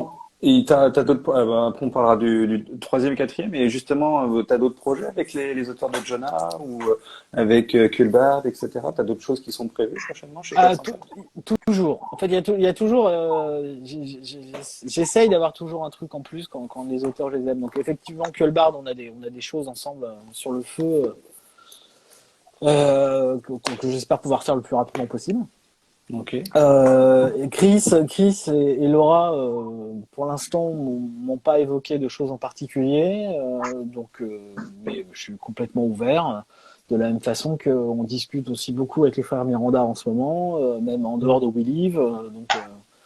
Donc j'essaye d'être toujours à l'affût de choses, quoi. Mais c'est toujours plus intéressant pour moi de pouvoir suivre les artistes. Hein. Il y a des choses que j'aimerais pouvoir faire avec Christian, qui avait fait Automnal aussi. Mais voilà, il y a le désir et la réalité, et du temps. Tu vois, ça tombe au bon moment, il faut que ce soit cohérent et tout. Donc tout n'est pas toujours aussi simple que mon désir simple, on va dire. Mais bon, ça envisage quand même un futur. Mais oui, les auteurs, à partir du moment, si tu veux, où t'aimes des auteurs et qu'en plus humainement ça se passe bien, il n'y a aucune raison de pas continuer. À part si on vend 2 livres, là ça devient compliqué pour moi de justifier d'en sortir d'autres, mais pour l'instant c'est pas arrivé, donc ça va. Non, ça va encore. Et justement, apparition dans le ciel de Berlin-Est, si je dis pas de bêtises sur le titre. qui a un style graphique qui est particulier également, que moi j'adore beaucoup, parce que ça se rapproche un peu de ce que fait Andrea Sorrentino, si je dis pas de voilà, si Ouais, si on mélange a- de Sorrentino ouais. et Sienkiewicz, un petit peu pour le traitement de la folie. Ouais. Ouais, et que moi j'aime beaucoup justement ce style graphique, et c'est vrai que l'histoire est pas mal non plus. Après, ouais, je te laisse en parler, mais ouais, l'histoire va plaire, je pense, à mes deux trois acolytes du collectif, et non, c'est vraiment bien. Bah, Ah, Nicolas nous l'avait déjà plus ou moins ouais. pitché lors d'un précédent live. Ouais. Tu nous avais Oui, un peu c'est amené vrai. dans des directions. Et là, on en sait un petit peu plus au vu des des premiers posts que 404 a publiés. Donc, Ça a ouais, l'air. forcément, bah, c'est des thèmes c'est des thèmes qui me vont très bien, moi. Donc, Mm. voilà, C'est Tu une seras pas histoire la déçu. de. période guerre froide et puis de la C'est science-fiction, ça. ça fait Mix entre guerre froide et Ah ouais. science-fiction. En gros, c'est l'histoire d'un agent double de l'Ouest, en fait, qui est donc basé à Berlin-Est. Enfin, lui, il travaille à Berlin-Est pour l'Ouest. Et un astéroïde s'écrase, enfin, météorite, astéroïde, c'est dans l'espace, je crois que c'est ça. Mais bon. Bon, il y a un truc qui s'écrase côté Est, et donc lui, il est envoyé là-bas parce qu'il y a des soucis, parce qu'il travaille avec l'Est, mais en faisant transférer des informations à l'Ouest. Et donc il va dans une base dans laquelle ils sont en train de regarder ce qu'il y a dans cet objet qui est tombé, et donc là c'est le bordel, Et les problèmes commencent. voilà, les problèmes commencent, et c'est surtout ce que j'aime beaucoup, et d'ailleurs il le fait très bien, c'est l'histoire de la descente, en fait. C'est-à-dire qu'en fait il descend un ascenseur pour aller dans ce bunker protégé, Mm. et lui il est complètement paumé dans son rôle d'agent double, Il y avait quelques il va se regrets. retrouver, voilà, il va se retrouver face à une créature ou à une chose qui met en valeur une chose chez les êtres humains, c'est être capable de leur montrer la vérité, de leur faire dire la vérité. Mm. Donc quand tu es agent double, et quand tu n'es plus persuadé de qui t'es et pourquoi ce que tu fais et ce que tu fais là, et que on te confronte, voilà, c'est une magnifique histoire de rédemption, on va dire. Mm. Ça commence comme de agent secret, vraiment. Ensuite, t'as tout une troupe de personnalités à la Philippe Cadic, et tu finis sur un huis clos à la Carpenter, quoi. C'est Ah ça. ouais. Et donc ce bouquin-là sera plus grand que Salamandre, Ouais, si j'ai bien retenu. ouais, parce que c'est Lisandro, il a un dessin qui est très texturé naturellement, et en plus t'as Patricio Delpech qui fait les couleurs par-dessus. D'ailleurs, c'est la team qui font le nouveau Sandman en ce moment. C'est la même équipe. D'accord. Ah ouais. C'est The Dreaming? Non, c'est The Dreaming, Si, non? The Dreaming, ouais. Ouais, je crois que c'est cette équipe. Je lis plus Sandman depuis. Enfin, je suis peu au courant enfin, je le lis plus depuis un moment, donc je suis un peu perdu dans tout. Mais c'est la même équipe qui fait ça, qui a fait couleur et dessin, qui a fait apparition. Donc voilà, c'est un style très granuleux, Mm. Mm. assuré, mais lisible, Mm. Ça a plus l'air super européen beau. par certains côtés. Je pense qu'au format où tu vas le sortir, ça va être encore plus somptueux, Mm. quoi, visuellement. Ouais, ouais. Mais c'est sûr qu'on est encore une fois, on n'est pas dans le Mm, tradi mm. des bandes dessinées américaines.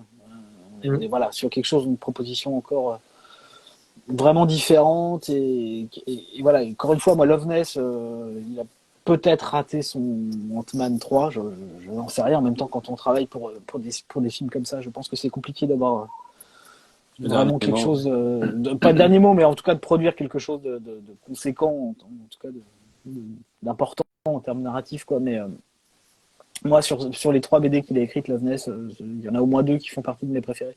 Mm. Donc, donc, je pense que je pense que c'est un super auteur. Et moi, je préférais qu'il revienne à la BD, hein. Je pense qu'il a plein de mm. choses à dire, hein. C'est un type très intéressant, en tout cas.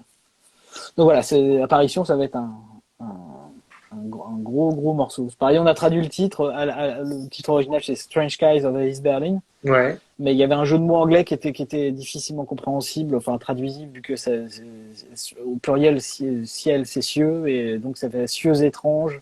Et en Mm. plus, ça donnait trop tout de suite une connotation qui voilà. Donc Ouais. on a fait Apparition parce que on trouve ça plus Ouais, efficace. c'est joli. Ça, Ouais, c'est plus, ça c'est colle bien avec plus beau. l'histoire. Ouais, ouais. Ça Ouais, on perdait Et Ouais, donc, pas le sens original. donc celui-là, grand format de 32 ouais. cm, 168 pages, tu l'as Non, dit tout non, à l'heure, je crois. 128 128 pages. pages. Ah, Il il a, était il a, presque. il a, il est- Quarante-treize. c'est pas un format très très long. Malheureusement, voilà,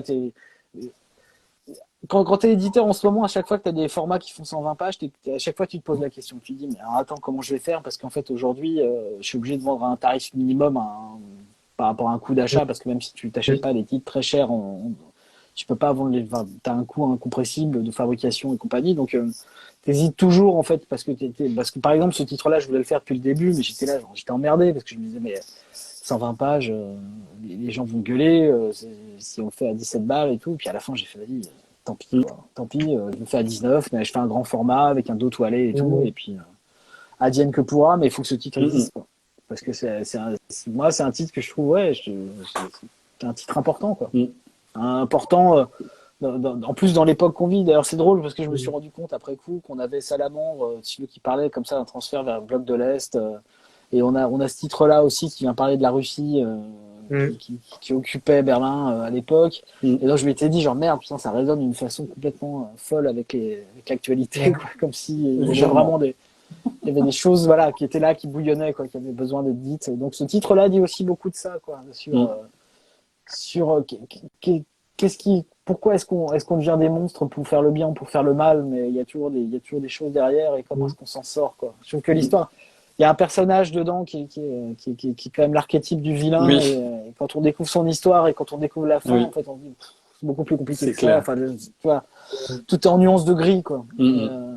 Moi, j'aime bien ces titres-là qui invitent comme ça pas à pardonner quelconque attitude ou tu vois ou les choses, mais par contre à dire voilà, les nuances de gris c'est important, quoi. Et on est tous là-dedans, quoi. On doit tous se dépêtrer de ce bordel qu'est la vie en naviguant dans le gris, quoi. C'est ça.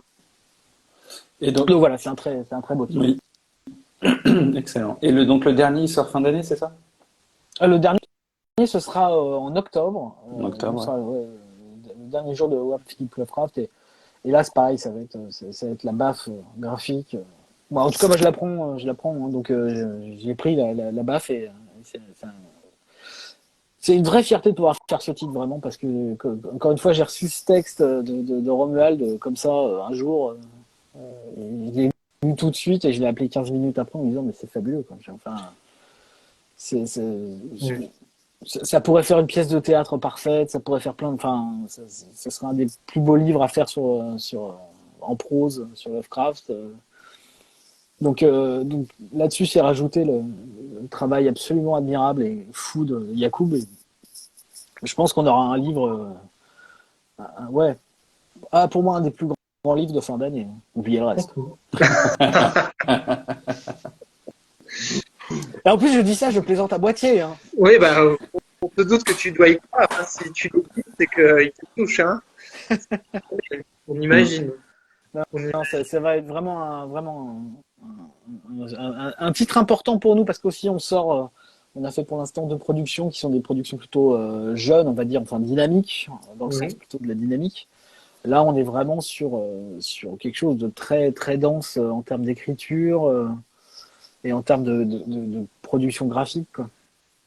J'ai eu la chance, par exemple, parce que Yacoub est un artiste qui est quand même très très demandé, qui sélectionne vraiment ses projets, et moi j'avais envie de travailler avec lui, mais sans connaître ses affects, et quand je lui ai dit que c'était Lovecraft, il m'a tout de suite envoyé des poésies de Lovecraft dessinées, en disant c'est bon, je le fais, quoi.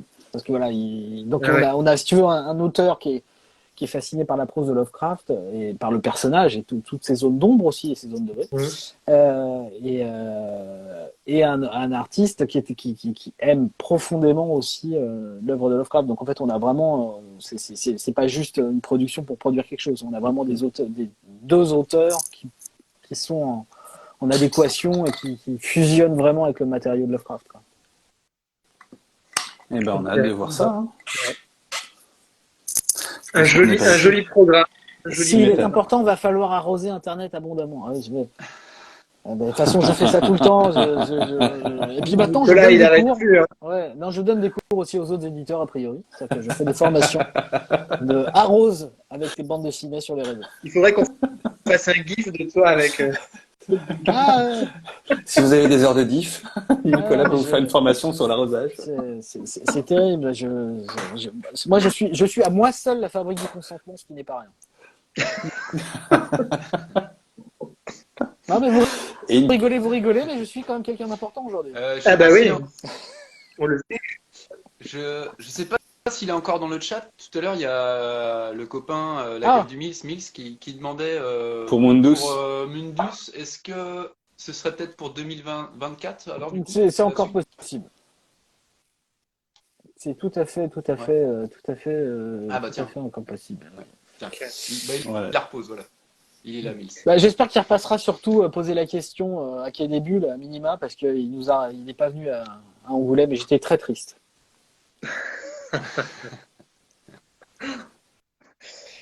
Allez, moi je montre un petit peu des trucs, Ouais, hein, parce que voilà, j'ai envie de montrer un petit peu ce que tu fais, ouais. ce que tu Excellent dis. celui-là aussi. Génial. Moi qui suis pas à la base un grand fan du monde d'Hellboy, bah celui-là il m'a fait adhérer totalement. Ouais, bah, alors tu vois, ça c'est pareil, c'est un titre, tu vois, il se vend et tout, il n'y a pas de souci. Hein. J'ai pas d'angoisse pour ce titre, pour le coup. Mais c'est vrai qu'il y a eu des moments de réception où j'étais un peu fasciné parce qu'en fait, pour moi, c'est une pièce d'histoire en fait. C'est un moment clé en fait dans l'histoire. C'est les débuts d'Hellboy pour Mignola. C'est presque la fin de la carrière déjà de Pat McKeown parce qu'après c'est le dernier bouquin qu'il aura fait.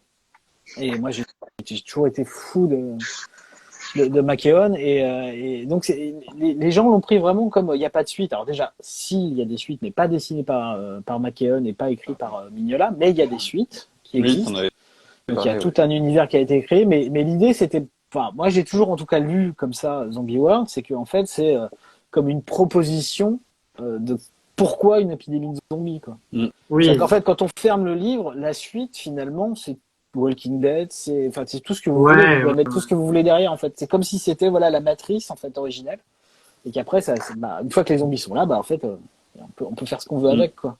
Donc c'était voilà, c'est un livre voilà que moi je trouve charmant, qui est pulp, qui est ouais, c'est ça. C'est pulp. mais ouais C'est un peu. Quand on le voit esthétiquement, ça me fait penser un peu à Tintin qui est dans un bah univers ouais, Lovecraftien. Un peu, et c'est complètement ça ouais. c'est- Ouais. C'est complètement ça et ouais ouais c'est moi j'adore, j'ai toujours aimé ce titre et voilà de pouvoir l'éditer ça a été un super moment pour moi, en plus en couleur, avec ce papier bouffon légèrement jauni et tout, pour jouer vraiment la carte du vieux livre. Et non, c'était Ouais. Un très très bon titre. On me demande Et justement de là, montrer, mais au oui, final, il est dans la chambre de ma femme d'or. bah voilà justement j'allais dire il y a la nouvelle recrue du collectif Gale qui dit il faut parler d'Automnal, je veux faire du forcing, il est tellement bien ce titre. Totalement d'accord. le truc, c'est que là, en plus, on est en fin de stock. Il doit rester peut-être 10 exemplaires sur le tonal. Mais le problème qui se pose pour ce genre de titre très particulier, par exemple, c'est refabriquer. Tu peux pas fabriquer en dessous de 2000 exemplaires si tu veux avoir un titre minimum rentable. Mais je pourrais pas le faire à 19,90 aujourd'hui. Ah non, ça Donc là, je suis en train de réfléchir à comment faire pour quand même reproduire le titre et sans que ça coûte 25 balles quoi. Et ouais. Et oui, parce que les tarifs proposés il y a 2 ans, tu peux plus les tenir aujourd'hui avec C'est infaisable. l'infaisable. C'est plus possible du tout. Mm. Parce que c'était pareil, c'était un 240 pages de mémoire et c'était 19,90 ou 19 euros quoi. c'est ça. Ça doit être à peu près la même taille ou un chouïa moins Ouais, c'est un tout qu'Avricien. petit peu moins. Je crois que c'était 230 ou 240. 240 pages, ouais. Mais il est sublime. La couverture aussi a un effet particulier. L'univers graphique est somptueux. Ouais, non, mais il a encore une fois, il a super bien marché sur la longueur. Là, on est 2500 à minima, je crois maintenant. Vente ferme, ce qui est aujourd'hui pour des titres, hein, parce que moi je suis très transparent sur nos ventes, c'est super, vraiment. Pour un titre Justement, comme ça en tout cas. en parlant des ventes, il y avait une question sur Willy tome 2. Est-ce que ça a bien fonctionné? Ou est-ce que Sur Dune. et Dune Alors un aussi. tome 2 fonctionne toujours moins bien qu'un tome 1, faut le savoir. T'as une attrition quasiment de moitié, donc mais c'est pas dramatique, hein, il peut quand même remonter. On doit être autour où on va atteindre en tout cas à terme d'ici quelques semaines ou mois, on va atteindre les 2000 exemplaires sur le tome 2. D'accord, parce qu'il a un peu plus perturbé le lectorat que le tome 1. Il y a eu un peu plus Oui, de... oui, mais voilà. Et un jour, j'expliquerai aussi certaines choses. qui sont liés à la maison mère, mais américaine. Dans un autre live, on en reparlera. En fait, tu vois, je fais un cliffhanger pour la suite. Tu fais monter le suspense. Bon, ça, c'est un de mes coups de cœur aussi. Hein. J'adore Big Girls. Yes, très bien aussi. Pareil, à l'époque, il avait porté à C'est un peu la même 15,90. question pour, Ouais, à l'époque, on pouvait encore. Aujourd'hui, vraiment. Ouais, du coup, Ouais. pour l'histoire des tomes 12, du coup, c'était un peu pareil aussi pour We Live. Il y a Thomas qui pose la question dans le chat. Est-ce que c'était pareil? Est-ce que ça, comme Duns, est-ce que ça a moins vendu que le tome Là, 1, Dawn, c'est ou beaucoup trop tôt pour le savoir. We Live? We Live, tu vois, je sais Oh, que. We Live, Tu vois, We Live, il a fait 4000 exemplaires du premier tome. Là, on est où on va être dans pas longtemps à 2000 exemplaires du 2. Il peut continuer à vendre sur la longueur parce que le premier continue à se vendre assez régulièrement. C'est à peu près ce que j'envisageais de toute façon. Hein. Donc, moi, je suis très content. Hein. Il n'y a pas de souci à ce niveau-là. Maintenant, on attend de savoir si la série va pouvoir survivre aux problématiques que Aftershock, la maison américaine, a. En VO. C'est le vrai problème. Bon, le Mais les frères Miranda reviendront sûrement avec autre chose s'il faut. Voilà. C'est parce qu'ils étaient à Angoulême, les frères Miranda. Ouais, non ils sont passés faire quelques dates en France. Ils ont fait Toulouse, ils ont fait Paris et ils ont fait Angoulême. Du cassé. Donc, ça, c'est le tome 2 de Dunes. Voilà, là, j'ai fait un peu ma vie. J'ai remontré des titres de. Voilà. Désolé, hein, j'avais envie. Ah non, mais c'est très bien. C'est très bien. Et t'en as montré un que j'avais pas encore lu, c'est La fleur et la sorcière ou La fleur de la sorcière. Ouais, La fleur de la sorcière. La fleur de la sorcière, je me disais au départ, non, je vais pas y aller dessus. Et en fait, à un moment, je l'ai pris en PDF et j'ai fait, waouh, quel truc. On en a parlé dans Plan Culte, un très beau récit initiatique, franchement. Et au final, franchement, je m'attendais pas à être aussi bien sûr. Ça, tu vois, c'est les tests aussi qu'on a fait au début de la maison. C'est-à-dire qu'en fait, quand tu arrives sur un marché qui est pas très défini, en fait, qui est défini sur ces grands vendeurs, mais tu sais pas comment tu vas être réceptionné en fait et accueilli par les lecteurs. Donc en fait, tu essayes aussi de regarder sur les titres qui te plaisent vraiment. Tu vois, tu essayes des choses différentes pour voir comment ça répond, quoi. Et malheureusement, tu vois, c'est pas un titre qui a super bien marché. C'est pas dramatique, mais c'est pas ouf. Et pour le coup, tu vois, je me suis rendu compte que toute la partie qui était vraiment plus jeunesse, c'est quand même un truc il faut être armé pour y aller, quoi. C'est clair. C'est beaucoup plus compliqué, quoi. Mais c'est un excellent titre pour ceux qui nous regardent. C'est un excellent titre. Ouais. Je suis pas en train de dire que j'ai pris un rebut. Hein. C'est un titre que j'aimais vraiment, quand même. Ah oui. Il fait partie des premiers titres que tu as sortis en plus. Oui, c'était la première année. Deuxième.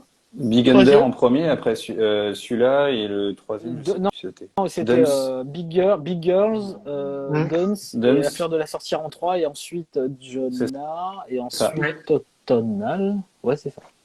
C'est ça. Et c'est pour quel âge La fleur de la sorcière? Oh, à partir de 7 ans. Hein. Ouais. Si c'est un enfant qui sait lire.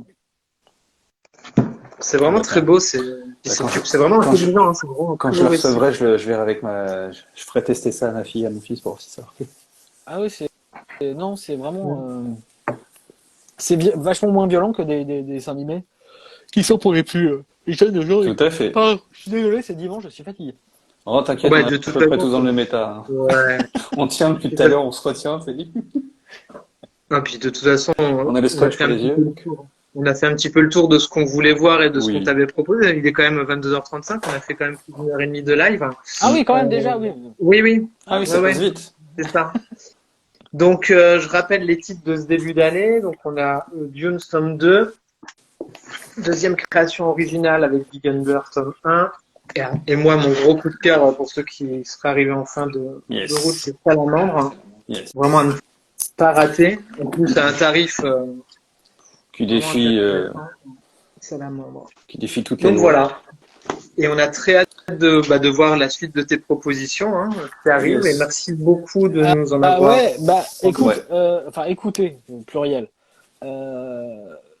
on a donc tous les titres en fait qui vont jusqu'à la fin de l'année. Maintenant, ce qu'on fera, c'est que comme toutes les autres années, en fait, en fin d'année prochaine, donc vers octobre de cette année, pardon, on va annoncer le programme 2024, mais durant l'année, on aura des communiqués de presse qui partiront dès qu'il y a les titres qui sont signés. Ah, cool. On les annoncera Des quand même en amont previews. parce que, parce qu'il y a quand même des auteurs qui sont ou des dessinateurs qui sont émergents en ce moment. Et donc j'ai aussi envie, c'est encore une fois très vil parce que je distribue des trucs et donc je suis très vil, même je fais du marketing constant. C'est pas grave, continue d'arroser. Quand il y a des auteurs qui commencent un peu à émerger, donc qui commencent à parler, c'est aussi le moment en fait où je pense qu'il faut qu'on soit en capacité de dire, ou en tout cas de sauter en disant moi, tu vois, moi aussi j'ai des trucs de cet auteur qui arrive. Ouais. Et donc ça permet aussi de travailler peut-être à long cours et de préparer un peu le terrain. Et tu peux nous citer peut-être un auteur phare comme ça avec un projet qui arrive ou pas du tout? Ah non, ça je... Non, c'est interdit. Top secret. Non, mais ça va arriver. Disons que d'ici quelques jours, Ça va. il y a une des signatures de début 2024 qui va être annoncée. Ah, bon, on a hâte. Donc voilà, on va le faire plus régulièrement, en tout cas dans l'année, voilà, où il y aura des moments comme ça où on enverra quand on a des titres qui sont signés, qui sont vraiment entamés et tout. Tu peux On parler. enverra. Ouais. Mm. On enverra les informations pour parce qu'on a des choses. Pardon, je suis désolé. T'inquiète, On a des choses vraiment très différentes. on va te libérer. On a des choses très différentes qui vont arriver encore en 2024. On a signé un vrai, avec des gros guillemets, qui sont de rigueur, un vrai roman graphique anglo-saxon, qui est encore quelque chose de très différent que ce qu'on a fait avant. Donc voilà, on va encore s'amuser à aller chercher des choses différentes pour surprendre en permanence, parce que sinon c'est pas rigolo. Tant mieux. C'est ce qu'on attend aussi en tant que lecteur de ce style de bande dessinée. Attends, avant la fin. Il y a Gaël qui m'ôte les mots. Oui. Gaël qui m'ôte les mots de la bouche, ouais, qui me dit est-ce que tu as un dernier coup de cœur lecteur La question graphique classique. qui n'est pas forcément de chez J'en ai plein. Voilà. Vas-y, t'as encore une demi-heure si tu veux. Je vais juste prendre les trucs que j'ai sous la main, par exemple. Ça, Cancor. Attends, parce que ça floute un peu. C'est Cancor de Matthew Allison. Parce qu'en fait, il est sous film. Parce qu'en fait, il est en relief et j'ai pas envie de l'abîmer et tout. Ça, c'est génial. C'est un peu comme, très rapidement, comme du Michel Fif, comme du Copra, mais encore plus que bon. Et puis sinon, vraiment, le truc à lire en ce moment, c'est je sais plus chez qui c'est en Angleterre. C'est Quaterly. Ronnie Quaterly. Why Don't You Love Me? C'est du strip anglais, mais complètement. Enfin, moi j'adore ce dessinateur. Ça, c'est fabuleux. C'est complètement irrévérencieux. C'est la famille d'aujourd'hui vue par la dépression, l'alcool, la volonté de ne pas vouloir reconnaître ses enfants et de jamais se rappeler de leur nom. Oh, c'est pour mon culte.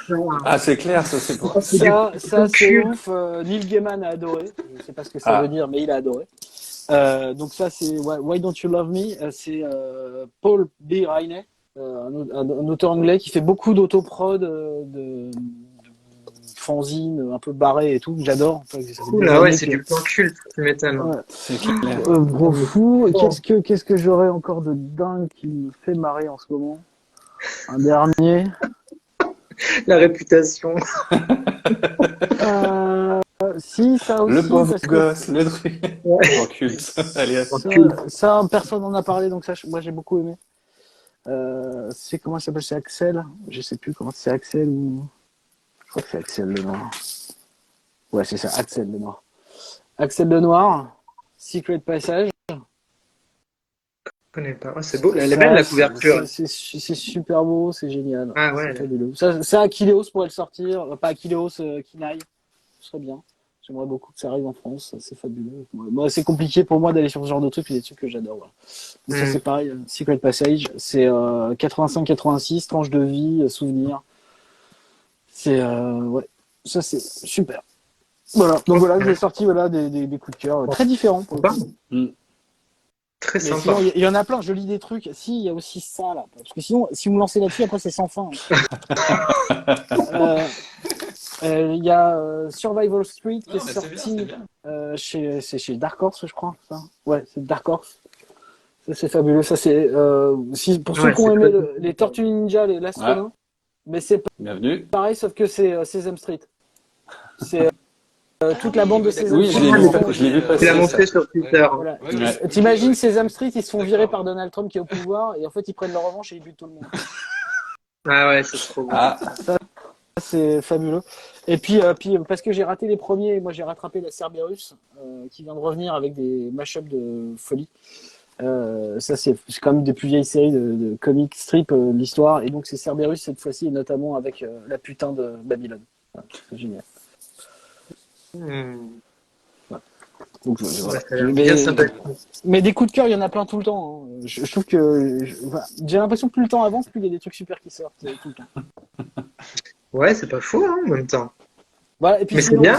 aussi, et puis chez les copains, qu'est-ce que je pourrais dire Blue and Green chez iComics. Oui. oui. Une sacrée Qu'est-ce claque. que je pourrais dire Copra, lisez Copra chez Delirium, chez Laurent. C'est fondamental de lire Michel Fif pour être en bonne santé. Voilà. Les conseils non, santé de Nicolas. je sais pas. Mieux que Michel Simès. Mais en tout cas, il y a plein de titres super chez tout. Je trouve qu'il y a plein de titres super chez tout le monde. Donc, Hmm.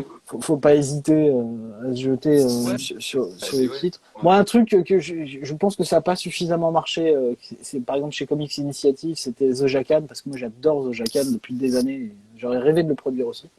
Donc lisez The Jacan aussi chez Comics Initiative. Bravo, il y a des trucs. Fabuleuse période quand même, non? Ah bah oui, non, il y a de quoi faire. Hein. Ouais. Ouais, moi j'ai adoré aussi Keeping Two chez ça et là. J'ai adoré celui-ci. Je On connais a pas pas beaucoup ça. parlé, je trouve. Ah, si. Ah oui, avec l'employé Oui. du mois, ouais, ça a l'air top ça. Ouais, Oui. ouais, ça c'est génial.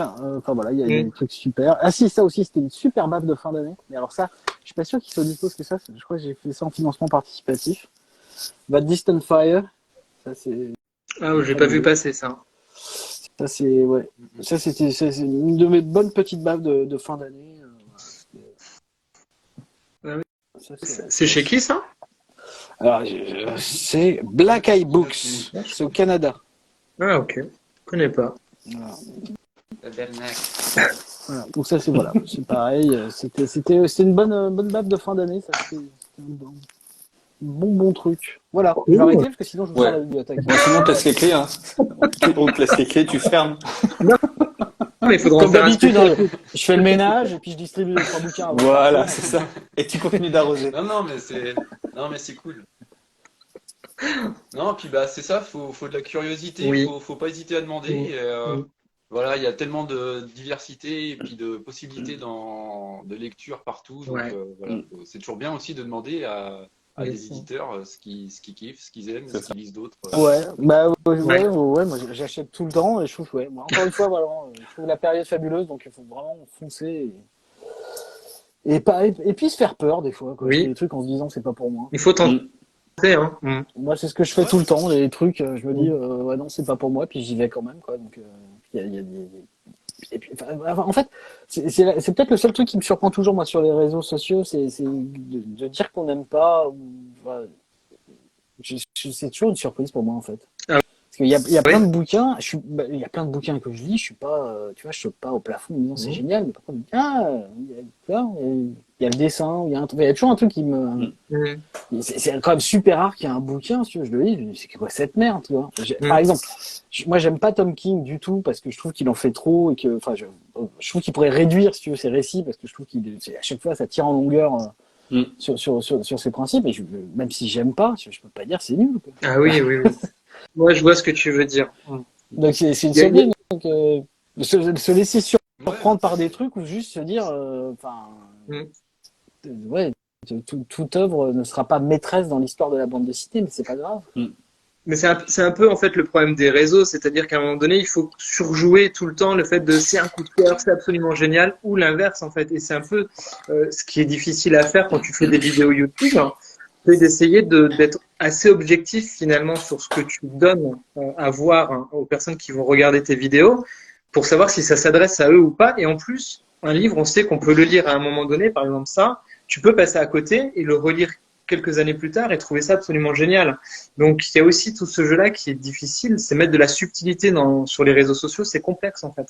Oui, non, mais moi je suis toujours surpris parce que si tu veux, encore une fois, moi c'est juste l'idée que je dis plein de choses, des choses qui me plaisent pas, mais j'arrive quand même toujours à me dire, enfin, de là à me dire faut le brûler ou tu vois, on s'en fout, enfin, non, quand même pas, enfin, c'est quand même quasiment pas arrivé si tu veux que je dise un truc en me disant il n'y a pas quelque chose d'intéressant à un moment donné, ou tu vois, ou graphiquement, ou sur les mécanismes.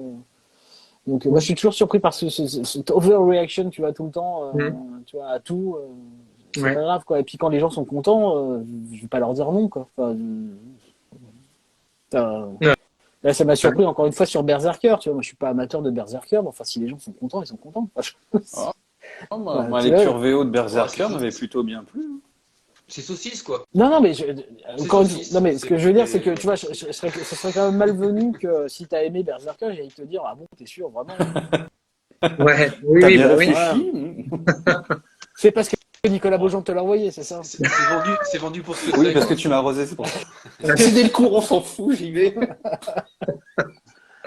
Non, mais voilà, moi je suis toujours surpris par ça, tu vois. Enfin, faut un peu laisser la joie quand même l'emporter sur le reste, quoi. Ah oui. Ouais, tout à fait. Après, voilà, si ça permet aussi, comme on disait avec Kevin, en parlant pas forcément de Berserker, mais d'autres titres, si ça peut Amener amener des de gens Mm. voilà, amener du monde à découvrir un univers autre que les Big Two, voilà, il y a tellement voilà, de possibilités, de diversité. Donc, Ah voilà, ouais, non, mais clairement, moi faut aller chez vos libraires de BD et demander, n'hésitez pas, même à nous autres, ceux qui sont sur le chat. tu prêches un convaincu quoi qu'il arrive, hein, Vos libraires. Puis après, la période est complexe après pour les gens en termes de pouvoir d'achat aussi, donc Oui. Oui. on comprend tous bien, tu vois, les difficultés. Je pense que tous les éditeurs sont quand même globalement conscients que il faudrait quand même vraiment, je pense que la production baisse encore d'un bon tiers, je dirais malheureusement, hein, pour que ce soit sain, en tout cas plus sain que ça ne l'est maintenant, parce que c'est vrai que ça devient très compliqué, je pense, pour les gens, parce qu'en plus il y a un côté un peu folie permanente de nouveautés, tu vois, c'est très compliqué de voir les choses, de les voir s'installer sur le long cours et tout. C'est compliqué dans le comics, mais encore plus compliqué dans le manga. Hein. Le manga aussi, c'est Ouais, mais la production qu'il y a. le manga reste un marché beaucoup plus important, tu vois. Eh oui. Oui. Non, mais c'est clair qu'en taille de marché, on peut pas faire la comparaison avec le comics, mais dans les séries manga, t'en as tellement qui sortent en même temps qu'au bout d'un moment, ton budget ne suit plus non plus. Ah oui, non, mais ça oui. Et donc c'est pour ça que oui, on comprend bien que la période est compliquée. Mais on continue à sortir, je pense tous, hein, parce que tu vois, je parle, je pense au nom. C'est un peu prétentieux de faire ça, mais ouais, j'aime penser en la production française est quand même assez qualitative en termes de ce qu'elle apporte, en termes si c'est que pour parler du marché américain, c'est quand même très bien représenté, même si je trouve que malheureusement il y a plein de titres qui paraîtront jamais parce que le marché est pas suffisamment fort pour les encaisser, quoi. Et que tu es quand même obligé de choisir, sélectionner des titres que tu penses suffisamment forts, quoi. Et malheureusement, tu as des titres que tu sais pas forts, qui pourraient potentiellement être des accidents heureux, si tu veux, mais là, tu vas pas parce que tu dis que que c'est malheureux et pour l'auteur, pour le dessinateur, pour toi, pour tout le monde, quoi. Ouais. Mais c'est dommage parce que je trouve qu'il y a des trous, tu vois, Survival Street, tu vois, moi, les mopettes qui butent des gens, ça m'éclate, quoi. Ça a l'air trop bon. J'achète. J'achète. Moi aussi. Mais tu vois, c'est un truc comme ça, c'est même plus qui tout double, je pense que c'est foutu d'avance. Ouais, c'est compliqué. C'est compliqué. Mais c'est vrai que ça manque de curiosité, on le voit. Tu fais une vidéo sur un titre de Batman, ta vidéo va faire tant de vues, t'es quasiment sûr du truc. Tu fais une vidéo sur un titre un peu plus pointu, bah tu rames aussi en tant que voilà. Alors moi je propose de faire une vidéo de Batman à chaque fois et de parler de nos titres et des titres des autres. Ouais. Encore plus fort que Batman. C'est un peu comme les histoires, des débuts d'internet quand les gens téléchargeaient des fichiers puis en fait ils avaient des films de cul au lieu du dessin animé pour leur gosse. Ouais. Bon, je pense que c'est ça qu'il faut. Je crois que j'ai pas téléchargé la bonne version de Star Wars. Qu'est-ce qu'il fait avec ce Stormtrooper là? Oui, je pense que c'est ça qu'il faut laser. En fait. On va foutre Batman partout en fait. C'est ça. Mais c'est vrai que ça manque de, voilà, enfin, ça manque. Les gens avec qui nous on échange, je sais qu'il y a beaucoup de gens qui sont vraiment dans la curiosité d'esprit, on le sait. Mais c'est vrai que sur la globalité, j'aime pas dire ça, mais la masse des gens, ils vont aller sur des valeurs refuges et des titres qu'ils connaissent déjà. Voilà, et c'est vrai que cette curiosité-là, elle se perd, quoi. C'est dommage. On a des gens encore qui sont curieux. Donc, je suis pas inquiet. On n'est pas en train de faire du tableau noir avant de se dire au revoir. Mais, non. Non. Mais c'est vrai que on comprend très bien si tu veux. Si jamais tu as un budget qui est en baisse, si jamais tu as été habitué à plutôt lire du Big Two et des choses plutôt traditionnelles, c'est pas au moment où tu as une perte de budget que tu vas te dire je vais tenter de lire Copra de Michel Fish. C'est ça. C'est normal. Enfin, on comprend bien. Mais par contre, il faut convaincre un maximum pour en tout cas tout ça puisse continuer. Parce que je suis d'accord. C'est la diversité qui fait la richesse du marché, si petit soit-il, quoi. Mais c'est quand même des propositions, des fenêtres différentes sur le monde qui sont intéressantes. Tout à fait. Il vaut mieux avoir des propositions de titres comme Salamandre que d'avoir que du Batman ou du Superman ou du Spider-Man. On a déjà fait le tour et le retour et le retour. Il en faut, parce que c'est bien. C'est bien. Moi j'ai grandi avec ça. Je ne peux pas réfuter cette partie-là, quoi. Mais c'est vrai que s'il y avait que ça, ce serait triste.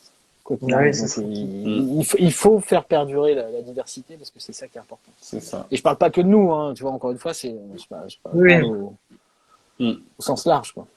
Voilà. Entièrement d'accord. Oui. Le mot de la fin, c'est la diversité et c'est soyez curieux et soyons curieux tous encore plus parce qu'effectivement c'est. Et soyez surtout curieux pour les titres qui arrivent de chez nous. Et pas chez les autres. Et lisez Salamandre. Tu sais, espèce de. Mais il a dit l'inverse il y a 2 secondes. Attends, refais. Mais en fait, ce type est une ordure. Je comprends qu'il arrose tout le monde avec ses bouquins.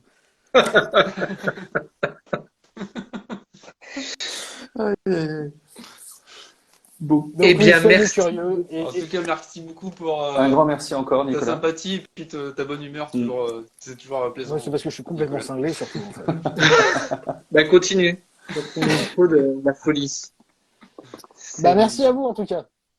Merci à toi, merci pour ces premiers titres et merci pour la suite. Merci. Et puis merci à toutes celles et ceux qui étaient dans le live et qui nous ont suivis du début jusqu'à la fin, même ceux qui sont juste passés faire coucou. Et s'il y a des questions, on peut me les poser partout aussi. Ouais. Si jamais on a des questions qui arrivent sur nos différents réseaux, on te les retransmettra. Voilà, il n'y a pas de souci, je réponds sur les réseaux, il n'y a pas de problème. Super. Un grand merci à toi et on se retrouve peut-être un peu plus tard dans l'année pour faire le point sur les dernières grosses sorties qui vont arriver, entre The Blue Flame, le Toi de Jonah ou... Non, attends, laisse-moi le temps d'arroser tout le monde de bouquins. Ça prend du temps, c'est lourd. C'est lourd. Vers septembre, comme ça tu auras le temps d'arroser pendant les vacances sur la plage et distribuer tout ça. Ouais. Après avoir arrosé, après l'arrosage, ça pousse. C'est ça. Donc on en reparle le moment venu. Allez, ça marche. Bon, un grand merci encore à toi. Merci à vous tous. Très vite. Et le live sera disponible en replay sur le compte et sur la chaîne YouTube. Merci. Ciao. Merci à tous et bonne soirée. Bonne nuit. Ciao. Ciao.